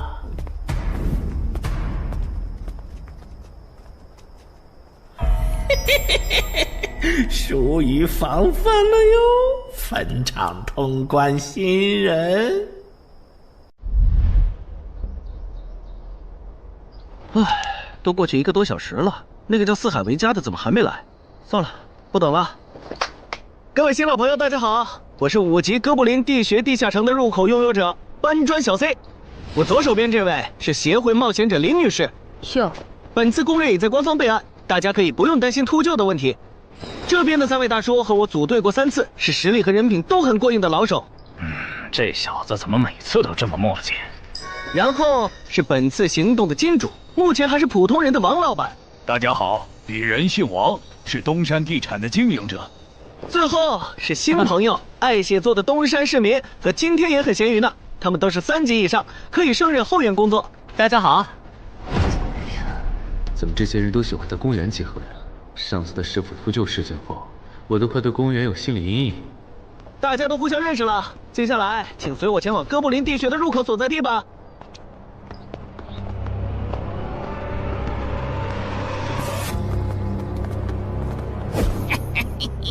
我就知道，他没用黑市金币购买装备，一定是用来换东山这边的低等级地下城的攻略门票了。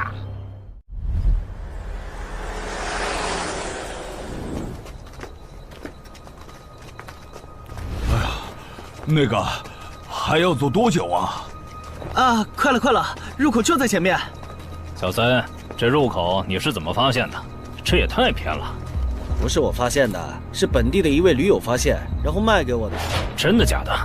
这年头还有发现地下城入口以后自己不攻略，反而拿去换钱的傻子？因为哥布林地穴对新手来说太难了，当时发现这个入口的驴友不止1个，但最后完成脱离任务活下来的就只剩下1个人了。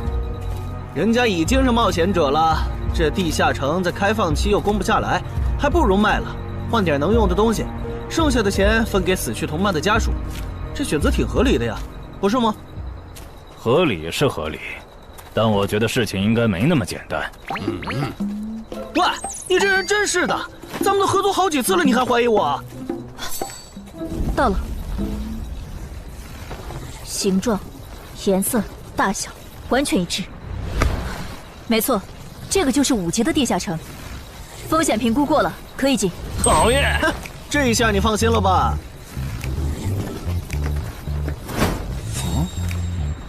喂，我再跟你们说一遍啊，进了地下城，里面的哥布林归我们管，你们就负责保护王先生，都没意见吧？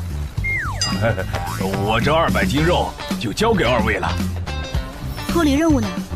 通关任务大家都一样，但如果我的脱离任务是狩猎哥布林，那我们会优先满足你的脱离任务，然后再考虑通关。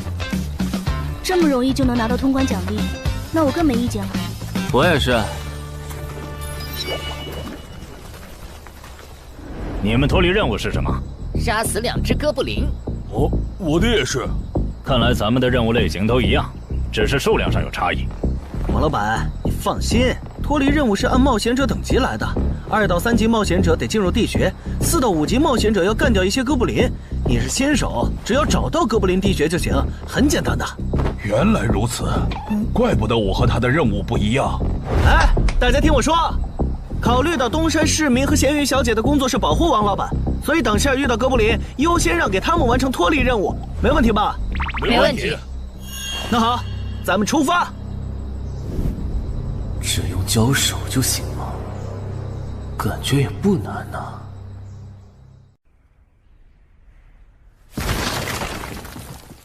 这个你不要吗？不要，你杀了吧。这就是5级地下城里的怪物吗？感觉也没多强啊。那是因为现在遇到的都是小怪，真正难搞的 BOSS， 得深入地穴以后才能遇到。一般情况下，哥布林地穴的 BOSS 哥布林勇士得3、5个老手一起上才能干掉。哦，原来如此。那如果这个地穴里有2只甚至更多的哥布林勇士，咱们能对付得了吗？那肯定是对付不了的。不过一个哥布林部落只会诞生1只哥布林勇士，目前全球就1对冒险者遇过双胞胎哥布林勇士，这种小概率事件，咱们肯定碰不上。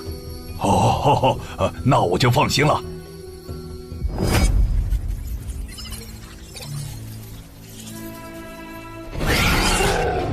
速战速决，别让他们逃回去报信。麻烦了。啊？你指哪方面？从我们踏入地穴到现在，已经遭遇了4波哥布林，很明显，这地下城的小怪数量多得不正常。我们可能中大奖了。搞不明白你们这些富人究竟在想什么。你都这么有钱了，为什么还要成为冒险者？说来惭愧，鄙人成为冒险者主要是为了减肥。减肥？等等，减肥和成为冒险者有什么必然联系吗？这联系可大了。我特意托人问过，目前已知的职业里，有一种不需要锻炼，只要打坐消耗多余的体质，就可以不断变强的。你不觉得这种职业很适合我这种有钱，但是又下不了苦功去锻炼的人吗？花这么多钱竟然只是为了减肥，你们有钱人的世界真难懂。你们在聊什么？嘿嘿，能让我也加入吗？哎呦，连锁子甲都准备了吗？程先生真专业。你之前进地下城的时候也穿的这一套？对啊，如果没有这套防具，我早就死在地下城里了。相反，我倒是很不理解，你们为什么不穿防具？搞定，换班了，下一波哥布林你们处理。行，接下来我们负责打头阵。评分机制，你不知道吗？在地下城内借助的外力越小，完成任务后得到的结算评级就越高。原来还有这种设定呢！我说你的脱离任务咋比我简单？原来是靠全副武装过了地下城。我看你到现在也没有几个有用称号，说白了，你就基础属性等级高些，跟新人比也强不到哪儿去。其实难搞，虽然知道野队不靠谱，但是没想到会这么不靠谱。8人组里竟然有2个新手要保护。你们3个等会儿再聊。拦路的哥布林小队已经清理掉了，可以继续前进了。好的。怎么有3个岔路？正常的5级地穴不是最多只有2个吗？看来我之前的担忧没错，咱们遇到了 bug。这是还不能透露给大众的地下城情报。平均每50个低等级地下城就会有一次实际挑战难度比当前等级高，甚至高很多的特殊情况，也就是 bug。bug 主要分3种情况，第一种是小怪数量的提升，第2种是 BOSS 数量的提升，第3种是 BOSS 强度的提升。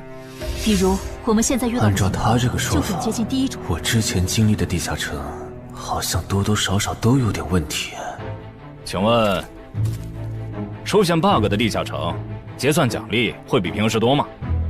这个要看地下城的实际攻略难度提升了多少。听说运气好，能出14、15级冒险者都眼馋的宝贝。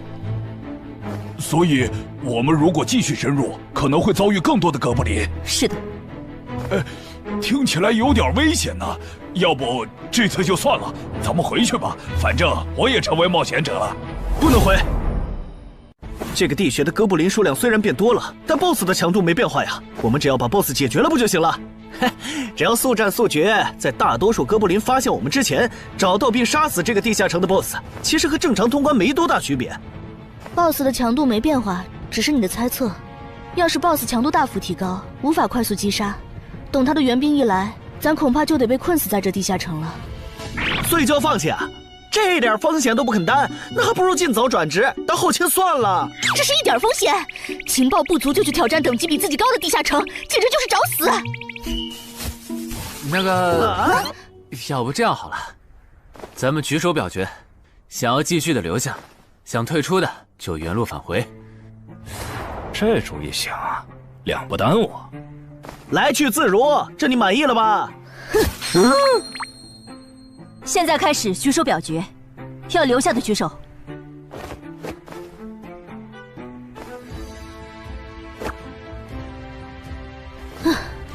所以说野队就是野队，完全没有风控意识。不是，你有毛病吗？他们等级高，想拼一下我能理解，你实力还不如我呢，你凑什么热闹？但我还是想试试。既然大家已经做出选择了，那就在这里分道扬镳吧。王老板，你的通关费用我晚一点退给你啊。哎呀，不用，就当交个朋友了。走了。哎呀，你等等我！一定要走左边吗？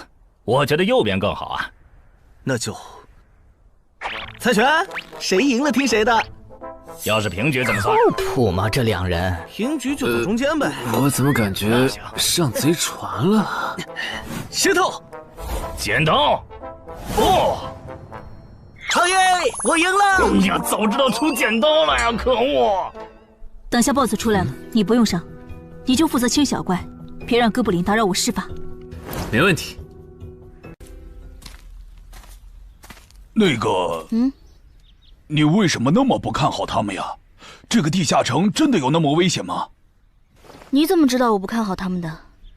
啊，我毕竟是做生意的嘛，基本的察言观色还是会的，所以，我选择退出主要是因为这个称号，它的效果是为佩戴者指出前方的危险。之前的地穴，我就靠它发现地穴深处有俩能要我命的家伙。我听了官方冒险者给的消息，我认为这个入门级地下城是少见的双 BOSS 地下城。一般单 BOSS 地下城要3到5个同等级冒险者才能打通，那双 BOSS 的话，咱们这点人肯定不行。你信不信？我要是跟他们把话说开了，明天情报商人那儿就会有我和我这称号的情报。为啥要我牺牲自己的利益去拦着他们作死？大家又不熟。再说了，作为临时队友，我在保证自己安全的情况下，都尽力劝他们了。不听那是他们的事。那你为什么肯和我说这些？你不用担心，我不会害你。你又不在冒险者这行混，没必要为点情报费招惹我这种有潜力的人。说出来也没啥。哦，这样啊。怎么了？不能再继续前进了，外面有更致命的危险。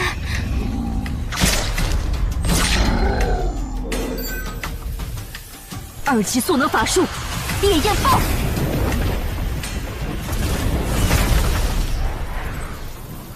原来林开战前套给我的元素护甲是干这个用的呀！不愧是官方冒险者，虽然同为5级，但他的称号、职业、技能和装备都已经毕业了，而且还是最难凑齐的一套法系职业。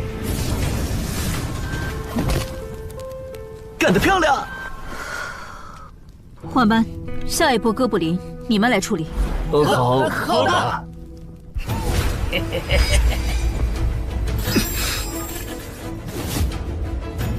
啊！你们看，那是不是 BOSS 啊？怎么感觉有点不太一样啊？应该不是吧？这么矮，和哥布林勇士完全不沾边啊！等等，这是……大家小心，这确实是 BOSS， 只不过不是哥布林勇士，是哥布林萨满。给我冲！大家速战速决，在哥布林勇士出现以前结束战斗，不然我们就危险了。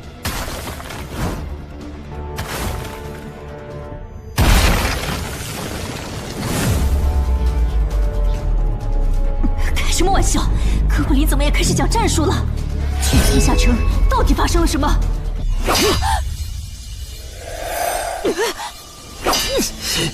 快走！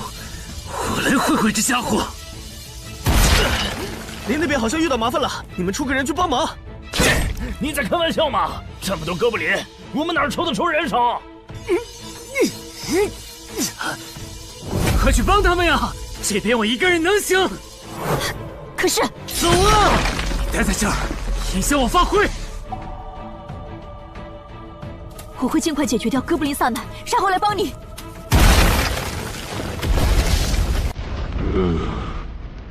可不，现在没人能打扰我们了。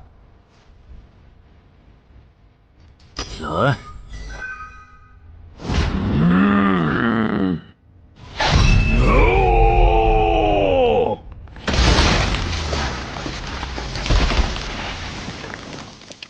这个 BOSS 力量惊人，但太笨拙了。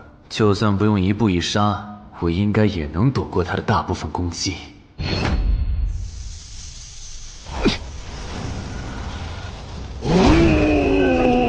怕了吗？太简单了。虽然你同化后的速度和力量涨了，可出招没个计划，反而更容易躲了。所以，这就是5级地下城 BOSS 的强度吗？说实话，有点扫兴。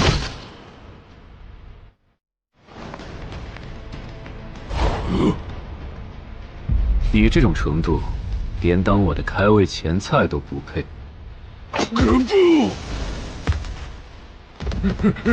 可不！连死战到底的勇气都没有了。这样看，我以后不用对5级地下城抱有期待了。这个地穴到底还有多少哥布林啊？再这样下去，我可顶不住了！再用一次那个火焰魔法！你以为我不想吗？这个哥布林萨满一直在用低级法术看让我施法。等一下，通关任务怎么完成了？我的也是。石头山市民解决掉了哥布林勇士，大家再撑一下，他等下应该会来支援我们。我看不见得，他既然已经完成了通关任务，就没有理由再回来冒险。那咱们也撤吧，反正通关任务已经完成了。不行，如果我们不能一鼓作气杀死哥布林萨满，那撤退的路上我们会被他们耗到死的。您说的对，现在还不能撤，大家顶住！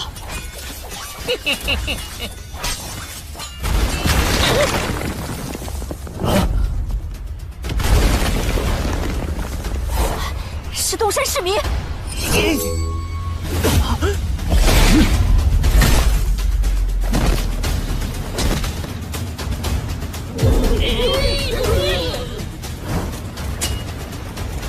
你从哪儿找来的大佬啊？双 BOSS 地下城就被他一个人打穿了？不是我找的。关于我的事情，麻烦大家帮忙保守秘密啊！明白。你这种有潜力的新人，容易被人盯上，等级没升上去前，确实不能太张扬。理解万岁。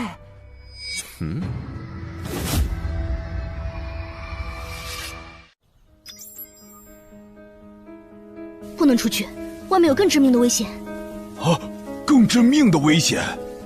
就是有一个危险程度远比双 BOSS 大的冒险者守在外面，我们出去就会被杀。那怎么办？回去找其他人，说服他们一起抱团冲出去。你们竟然把2个 BOSS 都杀了！这俩可都是他一个人干掉的，我们都没出多少力。怎么是他？我之前明明用称号确认过，他威胁不到我。等等，你怎么知道这个地下城有2个 BOSS 的？难道你刚刚一直躲在我们身后偷看？那倒没有，在你们遇到 BOSS 以前，我们就已经走到出口了。之所以知道这个地下城里有2个 BOSS， 是因为我的这个称号，他能帮我找出前面对我有威胁的存在。我就是靠他才知道这地下城有俩 BOSS 的。不是吧？你有这么好用的称号，你之前不提醒我们？我是没有直接提醒，但我有劝过你们不要继续深入地穴吧。那你为什么又折返回来？因为出口那边有一个比双 BOSS 更强、敌意更浓的高等级冒险者在堵门。外面有高等级冒险者在堵门，你确定？确定。先是地下城难度超标，再是高等级冒险者堵门，可疑的地方太多了。说，是不是你搞的鬼？不是我，不信咱们签单向契约确认。等等，堵门的高等级冒险者，不会是那个爽约没来的四海为家吧？那个，我想问一下，你的称号可以预知危险，那如果我对你流露出杀意，你能判断我和堵门的人谁更强吗？能。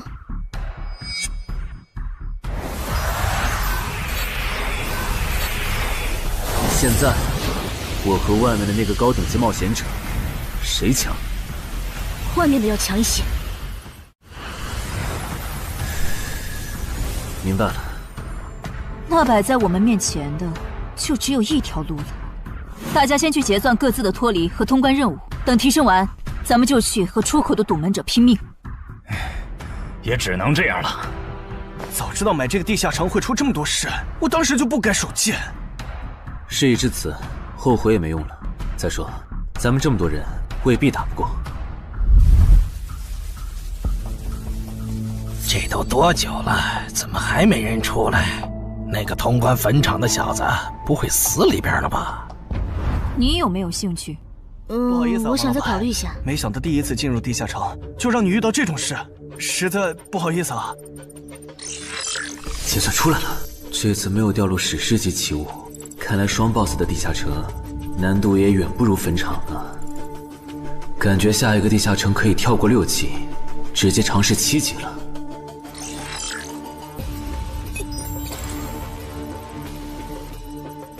不算置死地而后生的话，能在一会的战斗中派上用场的，应该就只有扮猪吃老虎、奇迹生还者与传奇过招、自适应、暗行艺术和守护者。与传奇过招这技能比置死地而后生差点，能让我状态拉满，但要扣4力量、4敏捷、2感知。至于暗行艺术，应该适合扮猪吃老虎搭配，靠扮猪吃老虎走到目标的视野盲区，然后换暗行艺术逐渐接近目标，最后再切到置死地而后生，从而打出完美的偷袭。至于守护者，最合理的应该是依靠与传奇过招的感知+2，提前确定目标的下一步动作。要是目标跑去攻击别人，就切换称号守护者去阻拦他。围绕这2个称号展开的战术，感觉都还可以，但如果硬要选一个，还真不太好选。先瞅瞅新得的职业技能和奇物有啥效果，再决定下一步吧。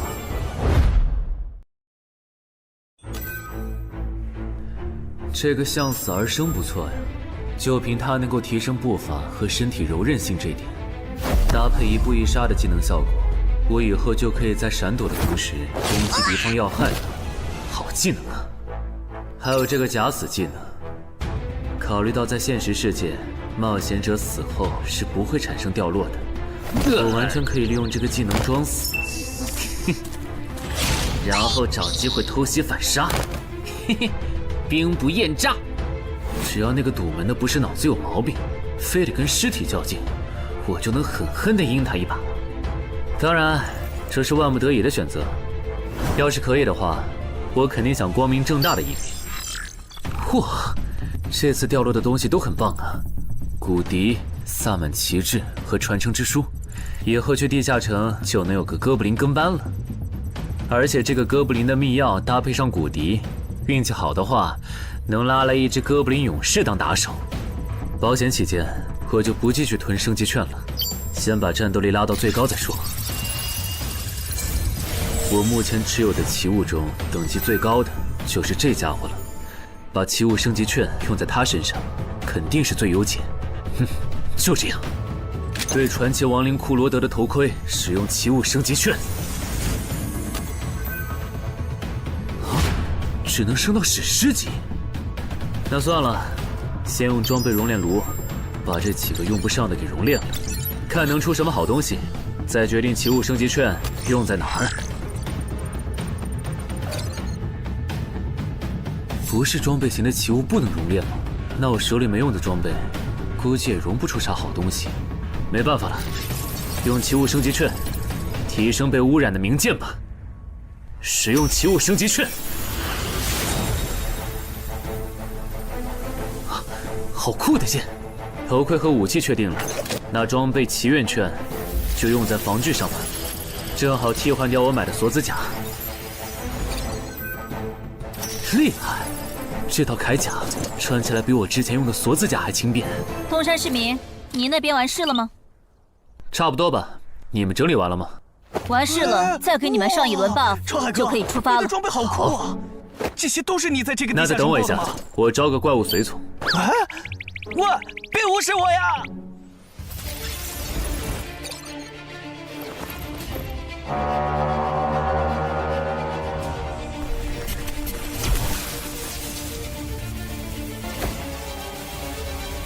别！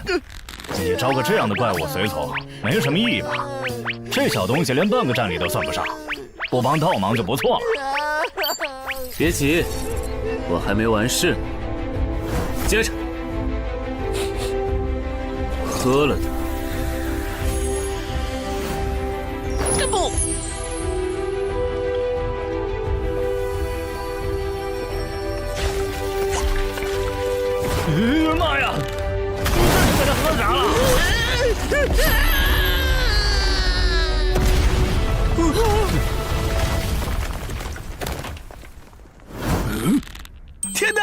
就变成 BOSS 了。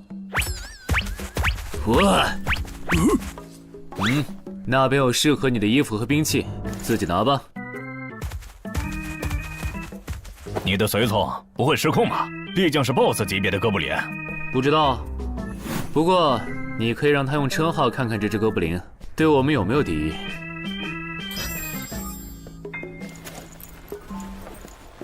看了，他对我们没有恶意。那就好。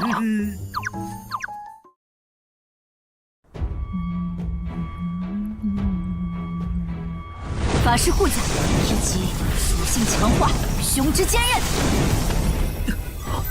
好厉害！体质竟然加强了2点。属性增益只有1个小时。法师护甲能给没穿护甲的地方加点防护，虽说比不上你身上这套的防护力，不过有总比没有强。我呢？好运！你没事吧？没事，休息一会儿就好。嘿嘿，终于出来了！啊，怎么还混进去了一只哥布林勇士？说好的有人在出口堵门呢，这也没有啊。估计是藏起来了，你用称号看一下他在哪儿。好。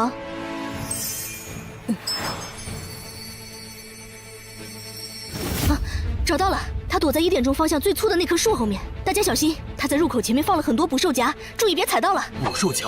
哪里有捕兽夹？有探查类的称号吗？真是够讨厌的。原来是他，这么一来就全明白了。女妖之森刚通关，他不去那儿的黑市买通关物资，却来东山碰运气，肯定有猫腻。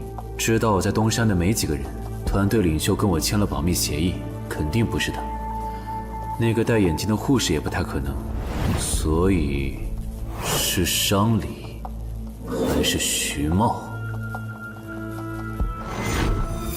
这个人好像有点眼熟啊！等等，你是高成勇？对方很有名吗？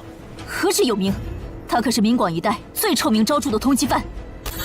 别看他只有7级，死在他手上的冒险者，光是已确认的就有上100号人了。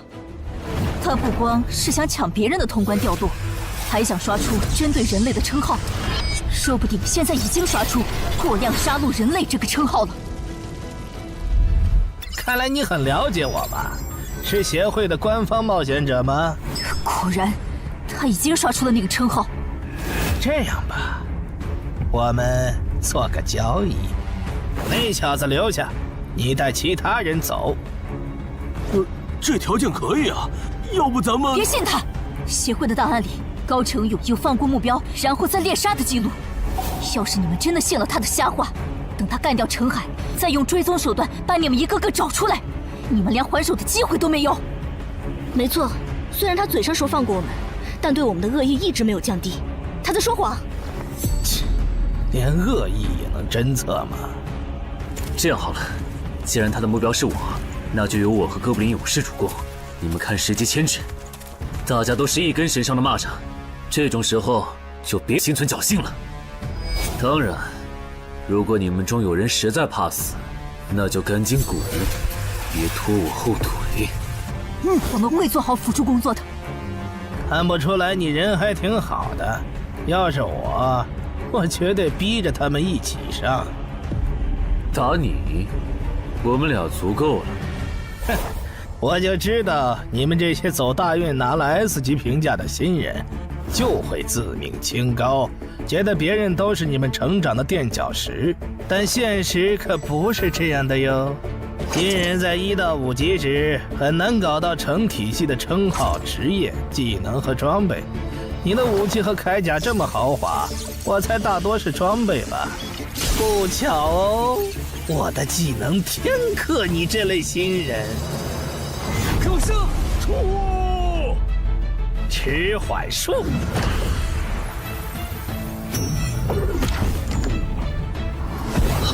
速度变慢了。这一晃，迟缓术可不只是速度变慢而已。遇到使用长镰这种冷门兵器的我，被上了十环术的我，也根本接不住你的招。你是这么想的吧？很遗憾，如果你就只有这点东西的话，那很不幸的告诉你，今天你踢到铁板了。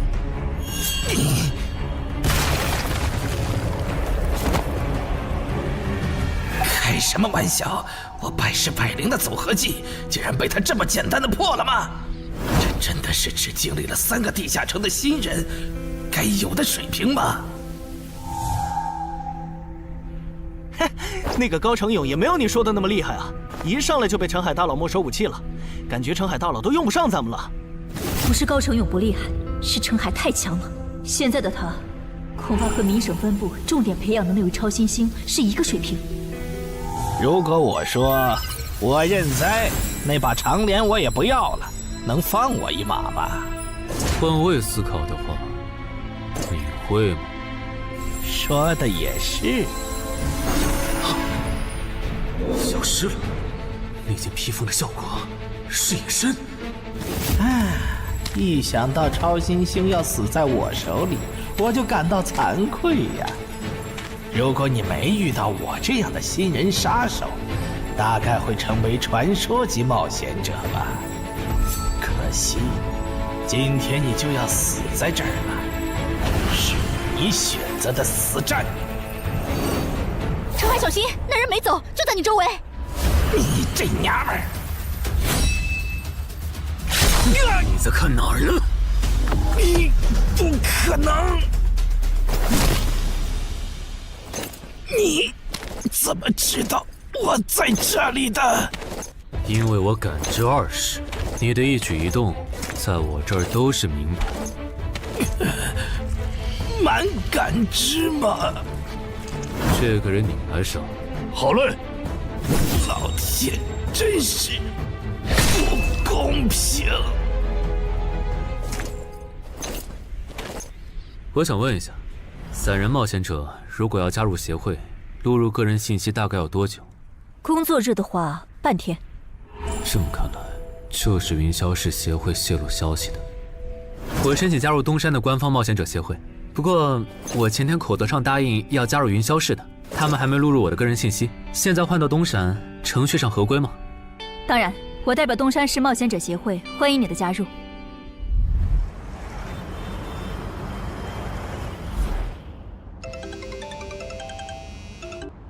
喂，我考虑了一下，还是决定不成为云霄市的官方冒险者了。为什么？你的个人信息明天就能录入进系统了，怎么又变卦了？哈，因为我刚刚除掉了一个 A 级通缉犯，叫高成勇。东山的冒险者协会知道后，邀请我成为本地的官方冒险者。这样嘛，也挺好，成为家乡的官方冒险者，做事会更方便一些。对，我也是这样想的。那我挂了。以后常联系。废物，都是废物！你那边说完了？说完了。哎，你怎么还没走？因为林姐也邀请我加入东山的冒险者协会了，等下要和你一起录入个人信息。这样啊？说实在的，你也被协会邀请加入，我都有点怀疑官方冒险者头衔的含金量了。我不就是在地下城的时候嘴了你几句吗？至于这么阴阳怪气吗？小心眼！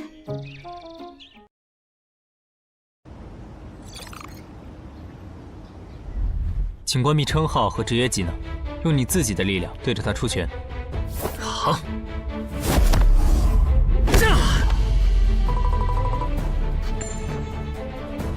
不愧是官方，测技术属性的工具比健身馆的强太多了。12点，那我呢？他们测完了吗？测完了，他的力啥玩意儿？都是12。17点，只有12吗？这跟他之前的表现差太远了，我以为他至少14甚至15呢。只有12点却能杀掉9级的高成勇，主流的职业称号肯定够大。等我激活了职业和称号，再测一次，肯定压过你。澄海先生，你的个人信息已经录入了，这是你的证件。这么快？特事特办，你可是以一己之力打穿了双 BOSS 地下城，还单枪匹马完胜高成勇。另外，6到10级官方冒险者每年得通关2次协会指定的同级地下城，不然就得从攻略组调走去情报或资源采集组，把时间花在身体塑造和实战训练上，半年通关1个地下城就行。没问题。还有就是，总部时不时会有借调任务，借调时你表现出色就有奖励，奖励能换协会里的称号线索、转职证书和奇物。不过一般只有9级以上的冒险者才会被借调，你暂时不用考虑这些。有一个问题。你说。称号线索是什么？称号线索是总结好的称号获得办法，你回去用证件 UID 登内网，看看协会称号图鉴里有没有你喜欢的。要是手里有没用的奇物或图鉴里没有的称号线索，就卖给协会，换自己想要的东西。了解。对了，你打算什么时候遣散你的随从？不能在这边养吗？我这只哥布林骨笛是随机召唤哥布林啊，送回去的话，下次召来的可能就不是这只了，那我不就亏了一瓶秘药吗？这你不用担心，除非你的哥布林勇士在那边的世界战死，或者你打算随机召唤别的哥布林。原来如此。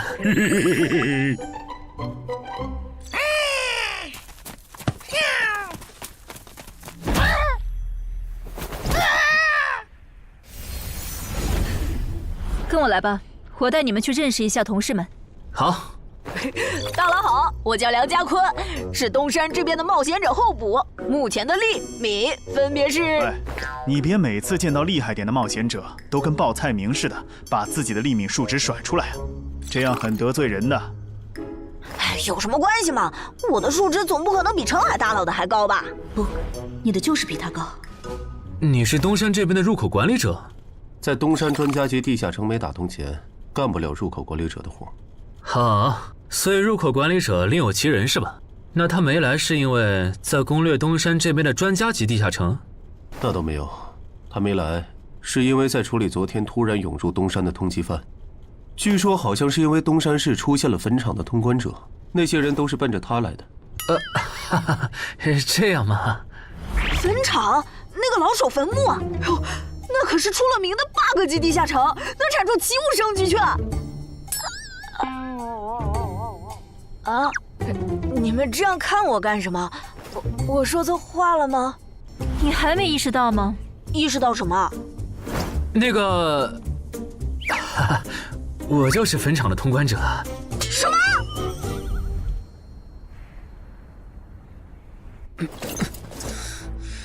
虽然已经说好这段时间把精力用在属性提升和恶补地下城知识上，但家里这个入口，我还是想有始有终，一个人单刷掉。我全力以赴的时候，大概相当于10级，完成脱离任务应该也没什么难度吧。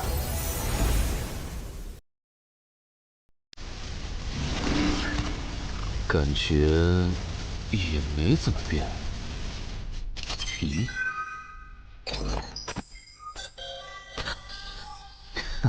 原来冒险者面板还能升级吗？那是不是等11到16级的时候，我的面板还会有变化？怎么感觉升到6级后的限制反而变多了？等升到11级，不会还来一些新的限制吧？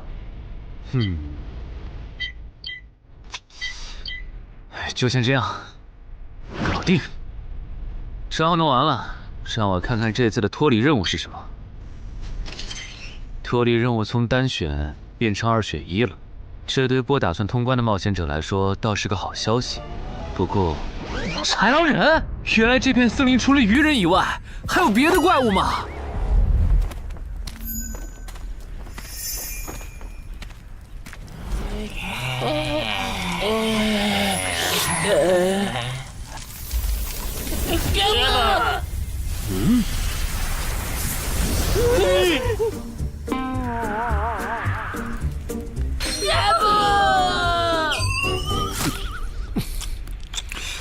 所以在你看来，那些豺狼人阴险狡诈，并且还特别喜欢欺负弱小，是吗？没错没错，就是这样。切，这不就一群森林恶霸吗？嘿嘿，答对了。那这一次就不做和豺狼人有关的轮换任务了，先找到潮汐鱼人的孵化池，然后试试能不能通关。好了，我要问的问完了，你可以回去了。什么？我不要。你不想回去？是的。好吧，你留下来也行。好耶好耶！但我先说好，这个地下城的挑战等级是7级，你悠着点。放心吧，我很强的。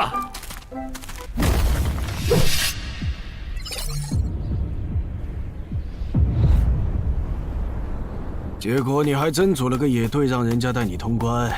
嘿，还是5级的地下城，你这胆子够大的。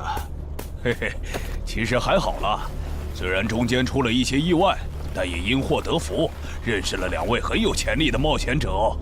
你这就是幸存者偏差。那些散人如果靠谱，我儿己就不会死在地下城里。我知道，所以我是确认有官方冒险者兜底以后，才决定下去的。说起来，前几天的新闻我看了，你儿子的死好像不是意外。怎么可能是意外？我儿子下去之前，我给他准备了2件保命的奇物，可他还是死了。那2个弱鸡入口拥有者却活着。开什么玩笑！可惜那2个杀千刀的没撑到我出手，就栽在别人手上了。不然，我一定要让他们后悔来到这世上。那这人也算间接为你儿子报仇了，咱得报答他呀。他叫什么名字？叫陈海。我这次来东山，就是要当面感谢他。陈海，你认识？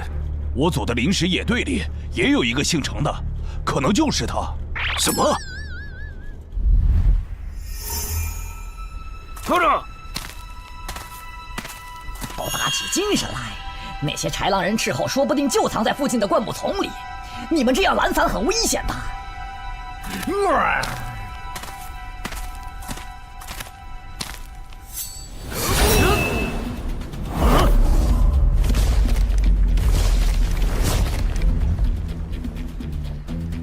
话说，你会说他们的语言吗？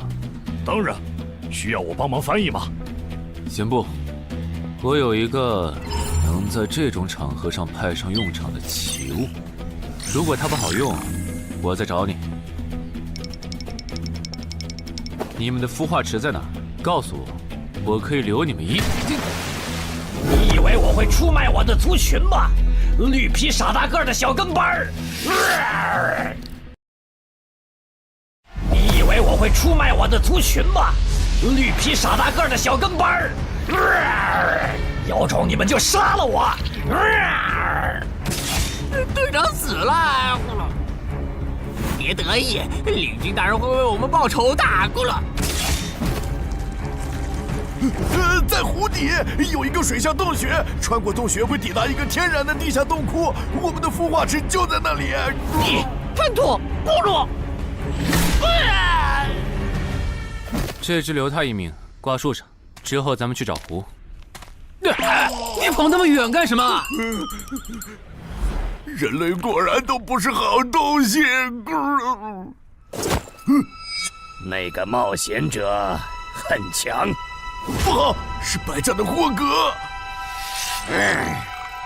去通知游击队，把湖里的鱼人引出来，给这个冒险者创造破坏孵化池的机会。好的，霍格老大。至于你，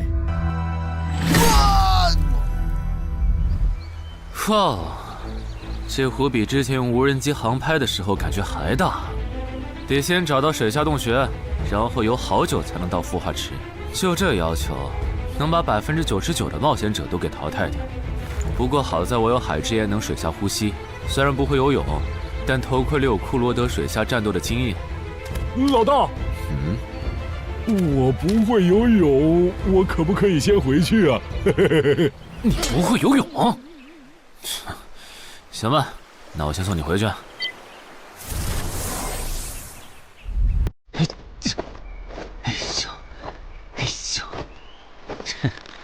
好了，热身完毕，那出发了。果然，依靠海之言和库罗德的头盔，就算是我这种旱鸭子，在水里畅游，那还不是小菜一碟？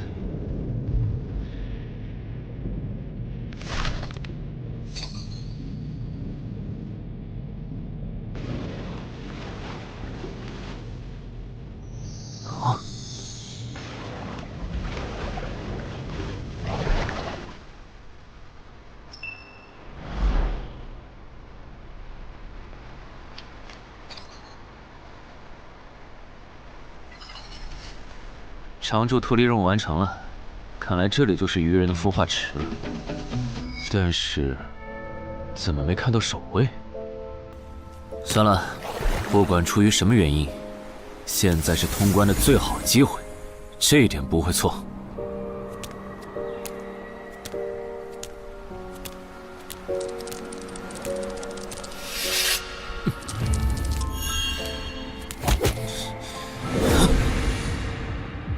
就一个咕噜，有点不够分呐，咕噜。都过去这么久了，竟然还有不知死活的笨蛋想要捣毁孵化池，咕噜。是啊，不过没想到的是，这次来的竟然不是豺狼人，而是人类啊，咕噜。原来守卫一直藏在上面吗？1对4，他们应该不会给我穿装备的时间，用至死地而后生，速战速决吧。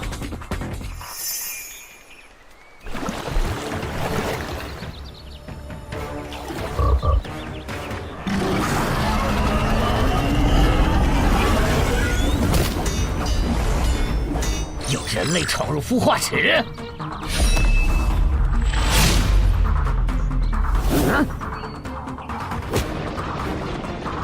霍格老大，鱼人撤了，应该是湖里的鱼人哨兵发现那个人类冒险者了。派个机灵点的去湖边盯着，如果那个人类冒险者逃出来了，就通知我。好的，霍格老大。这几只守卫的强度比哥布林勇士高不少，他们应该就是这个地下城的 BOSS 吧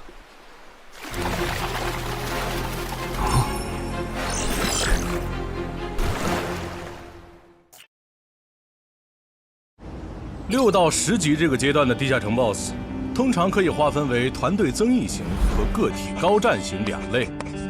前者实力一般，但可以为同种族个体提升综合实力。独狼面对这种类型的 BOSS， 几乎很难靠一己之力通关。每次上我的课，你不是翘课就是打哈欠，怎么？我的课有那么无聊吗？但你今天讲的内容之前不是讲过吗？你要是说点11级以后的常识，我说不定会认真听。你以为我喜欢讲这些？还不是因为你们这些莽夫 ！CJ 的超新星不自大，不单人去调高等级地下城，就不会被 BOSS 弄死。公司也不会把我临时叫过来给你们突击补课了。什么？顺治死了？是啊，你这几天没上论坛吗？大家都吵翻天了，说他的死浪费了 CJ 对他的投资。哼，这我还真不知道，到底怎么回事？你快和我说说。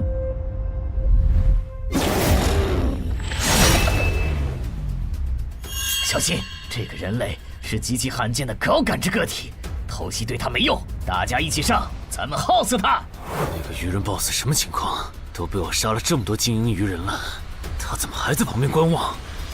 难道这些实力比哥布林勇士还强的鱼人，在他眼里都是小喽啰吗？这个人类的实力和霍格好像差不多，好在他是一个人来的，可以用数量耗死他。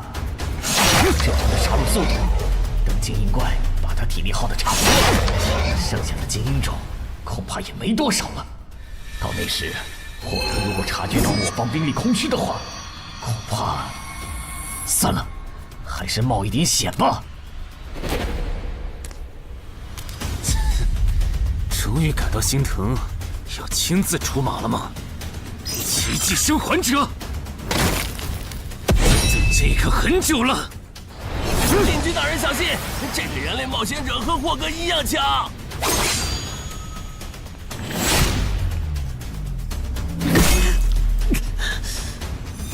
很好。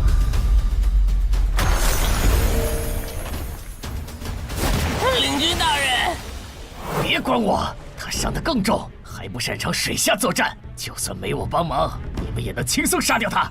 把脑袋给我带回来。是，领军大人。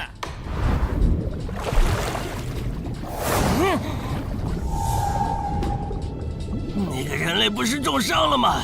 他咋能这么快逃到这儿，还迅速干掉鱼人哨兵的？他是被人潜到身后，然后一招毙命的。那个人类很擅长水下作战，所以领军大人的判断可能是错的。什么？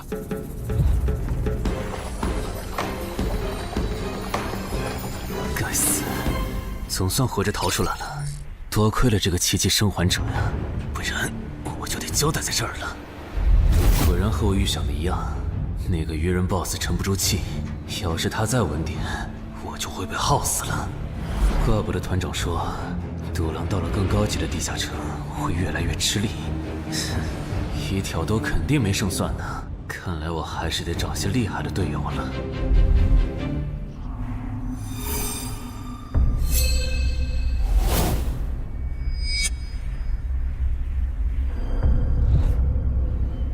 那个人类冒险者活着回来了，他现在是什么状态？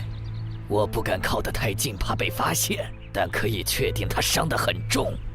嘿嘿，重伤的冒险者嘛。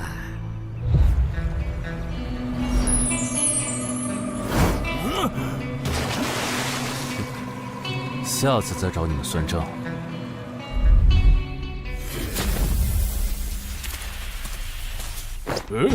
已经结束了。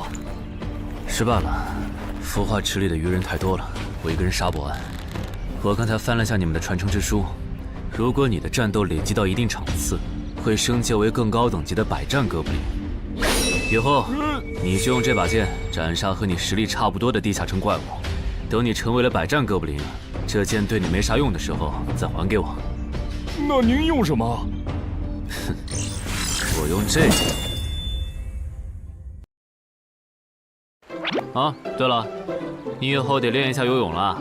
后面我还要再打一次这个地下城，到时你得出力。好吧。这一定是豺狼人干的。激活技能，与死亡共舞。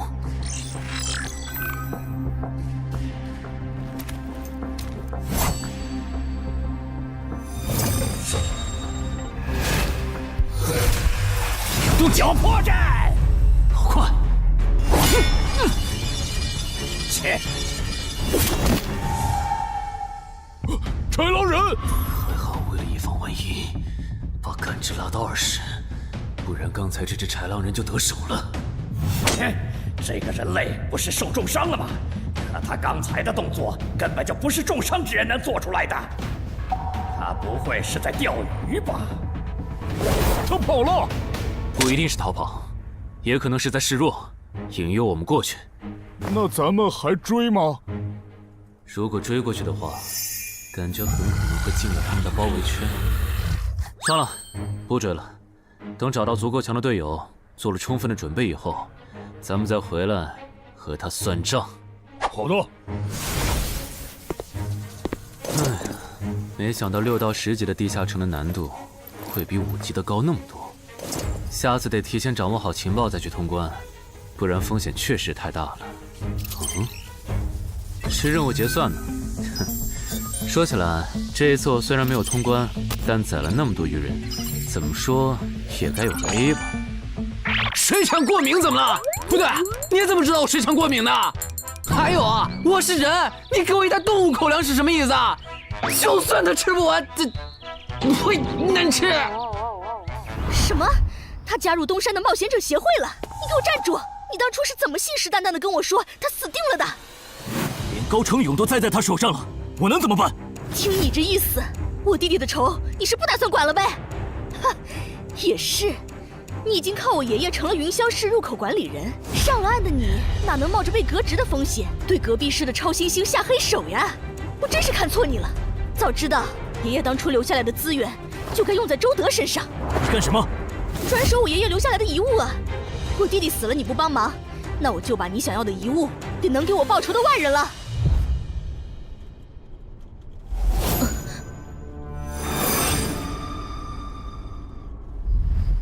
361、362、363。安然，黑市上出现了个你可能会感兴趣的悬赏。说内容。有人用传说级冒险者的遗物作为奖品，悬赏东山市某位超新星的命。徐茂又惹到谁了？不是徐茂，但这个人咱们都认识。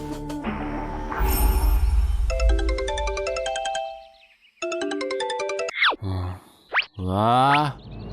陈海哥，你被人盯上了。我知道呀，这问题不是已经解决了吗？这次不一样，有人在网络黑市高价买你的命。哎呦，你别不当回事！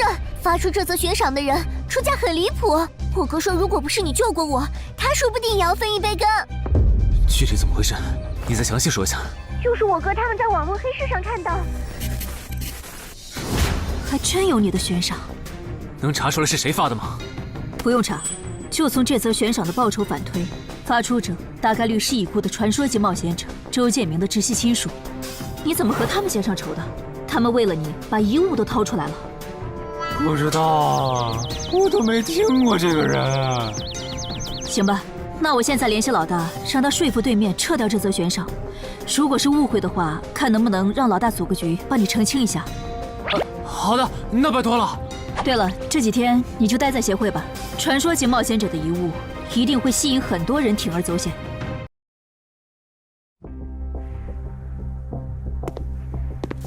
被人捷足先登了？不对，这里似乎没发生战斗。看来那个叫程海的，当时应该在攻略自己家里的地下城。真不知道他是幸运还是不幸。虽然因为家里的地下城躲过了第一波袭击，但被堵在地下城里的话，他连逃都没地方逃。除了我和目标以外，这个地下城还有4个人，不知道是敌是友。你卑鄙！哪有你们人类有病？我不就派了个斥候守在出口吗？至于让你们杀过来吗？搞得我现在受伤不说，手底下的兵也被消耗的差不多了。如果昨天那个冒险者又回来了，不行，留得青山在，不愁没柴烧。这点不能待了，得赶紧走。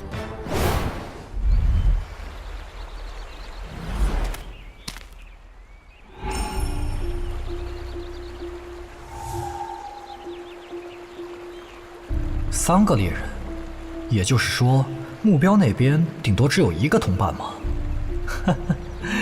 这么看的话，这个游戏变得更有意思了。安教练，你找我？对，程海被悬赏的事，你知道吧？知道。那正好，你给程海打个电话，如果他不知道自己被悬赏了，随便挑个6到10级地下城，邀请他和你一起打。剩下的不用我说，知道该怎么做吗？徐茂打过来的，肯定因为悬赏的事。不知道他是来提醒我的，还是来试探我的。哎呀，算了，还是不接了。反正家里地下城入口这次肯定是暴露了。要是之后问起来，我就说在攻略家里的地下城。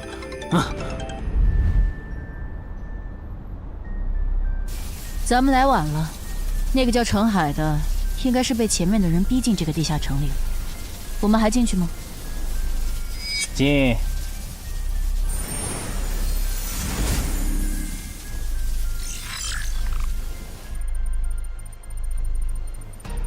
又进来2个人。等等，这个轮换脱离任务怎么变得无法完成了？难道说这个地下城的精英豺狼人已经被杀到不足5匹了？你好，那边的人让我问你，要不要一起开个会？那边的狂战士好像有事要跟咱们商量。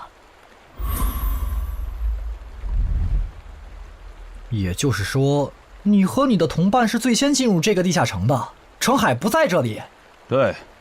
那我不明白了，你们没堵到人，为什么不离开？反而在这儿扎堆守着湖呢？因为我同伴的主职业是海兽祭司，他因为职业特性的原因，发现这个地下城刚刚诞生了一只英雄级鱼人，他想趁着对方还未成长起来，和他签订主仆契约。那你们呢？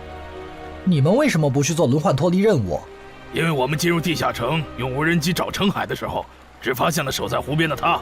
等我们赶过来以后，他既不承认程海在湖里，又不肯交代他守在湖边不走的理由，那我们能怎么办？只能陪他在湖边耗喽。这不能怪我呀，我总不能说我的同伴下水了，但我不会游泳，只能在岸上等他吧。你这家伙！啊，我怎么了？先等一下，你们的事情我大概了解了，但这应该没有商量的必要吧？有必要。刚刚我的同伴死了。啊？